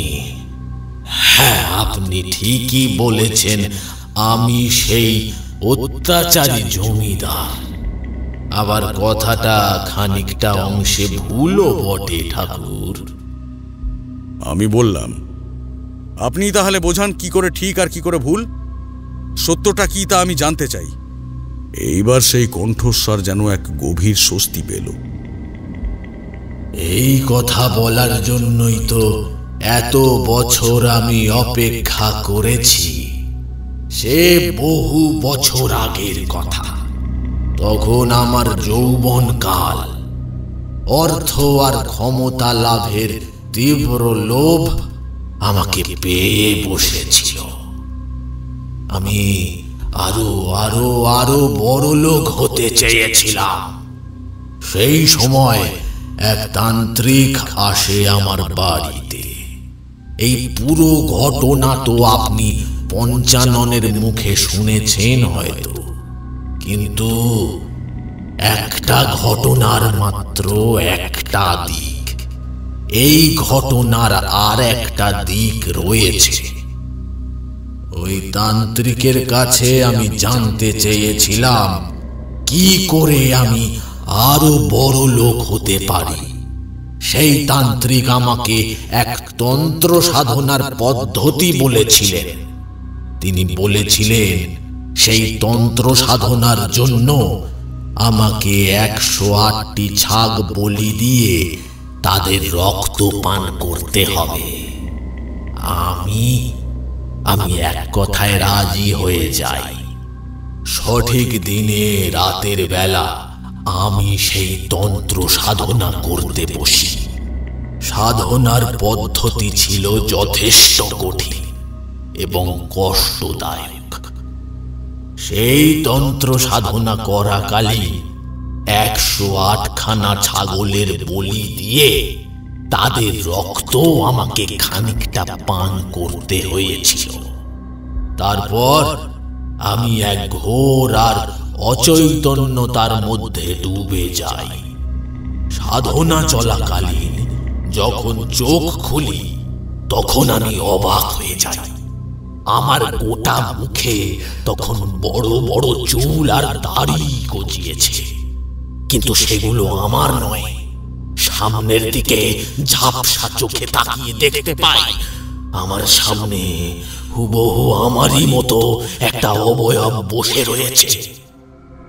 আমি ভয় পেয়ে যাই, আর সেই অবয়ব অদ্ভুতভাবে হাসতে থাকে।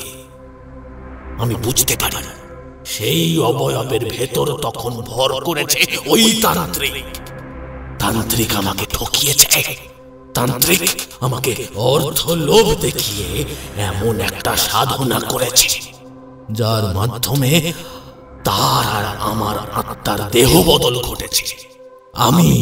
আমি চলে আসি তার শরীরে, যেটা তখন তার ছিল, আর সে চলে আসে আমার শরীরে, যেটা আমার ছিল।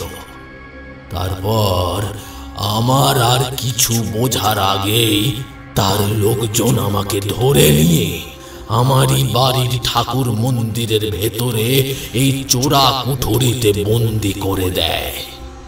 তখন সেই তান্ত্রিক, অর্থাৎ আমার শরীরের ভেতরে থাকা সেই অপশক্তি আমাকে বলে যে সে আমার শরীর দখল করে এবার ভোগ করবে। বহুদিন সে সাধনার জীবন কাটিয়েছে, এবার সে সংসার জীবন, অর্থ, ক্ষমতা সব উপলব্ধি করবে এবং ভোগ করবে। আমার তখন তার উপর খুব রাগ হয়। আমি তাকে রেগেই বলি, তাহলে আমাকে মেরে দাও, আমাকে কেন বাঁচিয়ে রেখেছো এই শরীরের মধ্যে? তখন ওই তান্ত্রিক বলে, তোমার কোনোদিন মৃত্যু হবে না জমিদার, কারণ তুমি যদি মরে যাও তাহলে আমার শরীরের ভেতর তান্ত্রিকের আত্মা থাকতে পারবে না, সেও মরে যাবে। তাই এই তন্ত্র সাধনায় আমি এমন এক পদ্ধতি অবলম্বন করেছি যেখানে তুমি অমৃত, কখনো মারা যাবে না। এই জীবন আমার অর্থ নয়, তোমার দেহে পছন্দ হবে, তোমার বয়স বাড়বে, চামড়া খসে পড়বে, মাংস ঝরে যাবে, কিন্তু কোনোভাবেই শরীর থেকে আত্মা বের হবে না। এরকম এক ভয়ানক অভিশাপ সে আমাকে বন্ধ করে রেখে দেয় এই ঘরের ভেতরে। গত 150 বছরে আমি একদিন এক ফোঁটা জলও পাইনি, তবুও আমার মৃত্যু ঘটেনি। আমার চামড়া পচে গিয়েছে, আমার শরীর খারাপ হয়েছে, হাড় কঙ্কাল সব বেরিয়ে পড়েছে, তবুও আমি মারা যাইনি। আমি তখনও মারা যাইনি, আর এখনো। সেই সময় আমি খুব কেঁদেছি, ঠাকুরের কাছে প্রার্থনা করেছি আমি যেন মুক্তি পাই, কিন্তু কোনোভাবে আর মুক্তি আমি পাইনি। নিজেকে হত্যা করার চেষ্টা করেছি, কিন্তু কোনো লাভ হয়নি। তারপর একদিন আমি আমার এই বন্ধ ঘরে একজন বয়স্ক মহিলার গলার আওয়াজ শুনতে পাই। সেই মহিলা আমাকে বলেন তার মুক্তি আছে, কিন্তু বহু বছর পর। আমি তার কথা খুব বেশি বুঝতে পারিনি, কিন্তু তারপরে ঘটতে থাকা কিছু অদ্ভুত ঘটনা, ওই তান্ত্রিকের তন্ত্র সাধনায় কিছু ভুল ত্রুটি থেকে যায়, যার ফলে আমাদের এই গোটা বাড়ি হয়ে ওঠে অভিশপ্ত। আর গ্রামের মানুষের ওপর ওই তান্ত্রিকের অত্যাচারে গ্রামের মানুষও অতিষ্ঠ হয়ে ওঠে। তারপর গ্রামের মানুষ এখন সব সময় আক্রমণ করে আমাদের জমিদার বাড়ির উপর। আমার আত্মীয় স্বজন এবং অনেক কাছের মানুষকে হত্যা করে দেয়। তান্ত্রিকের তন্ত্র সাধনা কেবলমাত্র সীমাবদ্ধ ছিল তার লোভ এবং আমার মতো লোভী মানুষের উপর, গ্রামের হাজার হাজার মানুষের উপর নয়। সেই তান্ত্রিক তখন ভয় পেয়ে গ্রাম ছেড়ে পালাতে বাধ্য হয়। হাতে ত্রিশূল নিয়ে সে গ্রাম ছেড়ে পালায়। সে ত্রিশূল নিয়ে পালায় কারণ ওই ত্রিশূল ছিল আমার এই চোরা কুঠুরিতে ঢোকার একমাত্র চাবি। কিন্তু সে জানত না ওই ত্রিশূলের ভিতর এক বিশেষ ধরনের সংকেত লেখা রয়েছে। এই সংকেত এক সময় আমি লিখে রেখেছিলাম, যাতে এই ত্রিশূল কেউ কখনো হাতে পেলে এর মাধ্যমে আমার কাছে ঢুকতে পারে। ভুবনেশ্বরের কণ্ঠস্বর করুণ হয়ে এলো। যাই হোক, বন্ধ ঘরে দীর্ঘকাল থাকতে থাকতে যখন আমার শরীরে পচন ধরতে শুরু করে, তার সাথে সাথে আমার কিছু ক্ষমতার লাভও হয়। আমি যেমন ওই তান্ত্রিক যা যা দেখছিল সব কিছু এই অন্ধকার ঘরের ভেতর থেকেই দেখতে পেতাম। আমি দেখতে পেলাম সেই তান্ত্রিক এই গ্রাম ছেড়ে বহু দূরে পালাচ্ছে। পালাতে পালাতে এক অন্য গ্রামে এসে উপস্থিত হয়েছে। সেখানে এক দিঘির জলে স্নান করতে নেমেছে, কিন্তু জলের ভিতর লতা পাতা তাকে এমন ভাবে জড়িয়ে ধরল যে সে আর কিছুতেই জল থেকে উঠতে পারল না। তারপর তলিয়ে গেল ওই দিঘির ভিতরে অন্ধকার পাতালে, আর ওই ত্রিশূল পড়ে রইল দিঘির জলে। তার মৃত্যু তো ঘটল, কিন্তু আমার না মৃত্যু ঘটল না ঘটল মুক্তি। আমি বন্দী থেকে গেলাম আমার এই পচন ধরা তান্ত্রিকের শরীরের মধ্যে। এই অবস্থার মধ্যে দিয়ে আমি এমন স্তরে পৌঁছে গেলাম যেটা না জীবিত না মৃত, জীবন আর মৃত্যুর মাঝামাঝি একটা এমন লোক যেখানে না আছে মৃত্যু আর না আছে মুক্তি। আমার সঙ্গে সঙ্গে থেকে গেল এই ঘরের উপরে অশুভ অভিশাপ। আমি মাঝে মাঝে ছায়া দেহ ধারণ করে ঘরে এদিক ওদিক ঘুরতে পারতাম, কিন্তু আমি কখনো কারো ক্ষতি করিনি। বরং আমার চোখের সামনে লোকের ক্ষতি হলে আমি তাদের বাঁচানোর চেষ্টা করেছি, যদিও সেসব কিছুই আমি পুরোপুরি করতে পারতাম না। আজকে যেমন পঞ্চাননের উপর এই ঘরের অভিশাপ চেপে বসেছিল, আমি চেষ্টা করেও তাকে বাঁচাতে পারিনি। কিন্তু আমি জানতাম আপনি বাঁচাতে পারবেন। আমার ঘরে 150 বছর আগে যে মহিলা এসেছিল সে আপনার কথা বলেছিল যে একদিন আপনি আসবেন। আমি যেহেতু মৃত এবং জীবিত লোকের মাঝখানে বন্দী পড়ে রয়েছি, তাই আমার একটা বিশেষ ক্ষমতা রয়েছে। আমি স্বপ্ন দিয়ে ঘুমানোর সময় মানুষের দেহকে নিয়ন্ত্রণ করতে শিখেছি খানিকটা। কিন্তু তা বলে এই ভাববেন না যে পঞ্চাননের দেহ আমি নিয়ন্ত্রণ করেছি। এই সব কিছু করেছে তান্ত্রিকেরই অভিশাপ আর তার শরীরের প্রভাব। আমি সমস্ত ঘটনা শুনলাম। দীর্ঘ 150 বছরের এক নিদারুণ কষ্টের ইতিহাস। এই অভিশাপের শেষ হওয়া দরকার। আমি স্থির হয়ে বললাম, ভুবনেশ্বর বাবু, আমি যখন এসেছি তখন এবার সময় হয়েছে এই অভিশাপ থেকে এই গোটা বাড়িকে এবং আপনাকে মুক্তি দেওয়ার। তখন সামনে থেকে ভুবনেশ্বর বাবু একই কথা বললেন, হ্যাঁ, আমি মুক্তি চাই। আপনার হাতে এই যে ত্রিশূল রয়েছে, এই ত্রিশূল দিয়ে আপনি আমাকে স্পর্শ করলেই, অর্থাৎ আপনি আমার দেহকে স্পর্শ করলেই আমার মুক্তি ঘটবে। আমি তখন তার কথায় সম্মতি জানিয়ে ঠিক আছে বললাম। কিন্তু ঘরের ভিতর কোনো আলো ছিল না, চারিদিকে গাঢ় অন্ধকার। এমন সময় ঘরের ভিতরের মাঝখানে হঠাৎ একটা উজ্জ্বল আলো জ্বলে উঠল। একটা ছোট্ট গোল আলোর বলের মতন। সম্ভবত ভুবনেশ্বরবাবু নিজের সদ্য পাওয়া শক্তি দিয়ে এই কাজটি করলেন। তারপর আমার সামনে দেখি যে দৃশ্য, তাতে আমার অন্তরাত্মা শুকিয়ে যায়। আলোর বৃত্তের মধ্যে একটা পচা গলা বিভৎস মৃতদেহ বসে আছে। চোখ দুটো ভিতরের দিকে ঢুকে গেছে, কিন্তু তার চোখের পাতা এখন নড়ছে। সে এখনো জোরে জোরে নিঃশ্বাস নিচ্ছে বোঝা যাচ্ছে, কিন্তু তার মাথার চামড়া খসে খুলি বাইরে বেরিয়ে গেছে, পায়ের হাড় বাইরে বেরিয়ে গেছে, হাতের হাড় বাইরে বেরিয়ে এসেছে, বুকের মাঝখানে ফুসফুস দেখা যাচ্ছে, এমনকি হৃৎপিণ্ডও দেখা যাচ্ছে। তার এমন অবস্থা যেন 150 বছর ধরে একটা মানুষ এইভাবে একটা দেহে বন্দী আছে। এই দৃশ্য দেখে আমার প্রচন্ড কষ্ট হলো।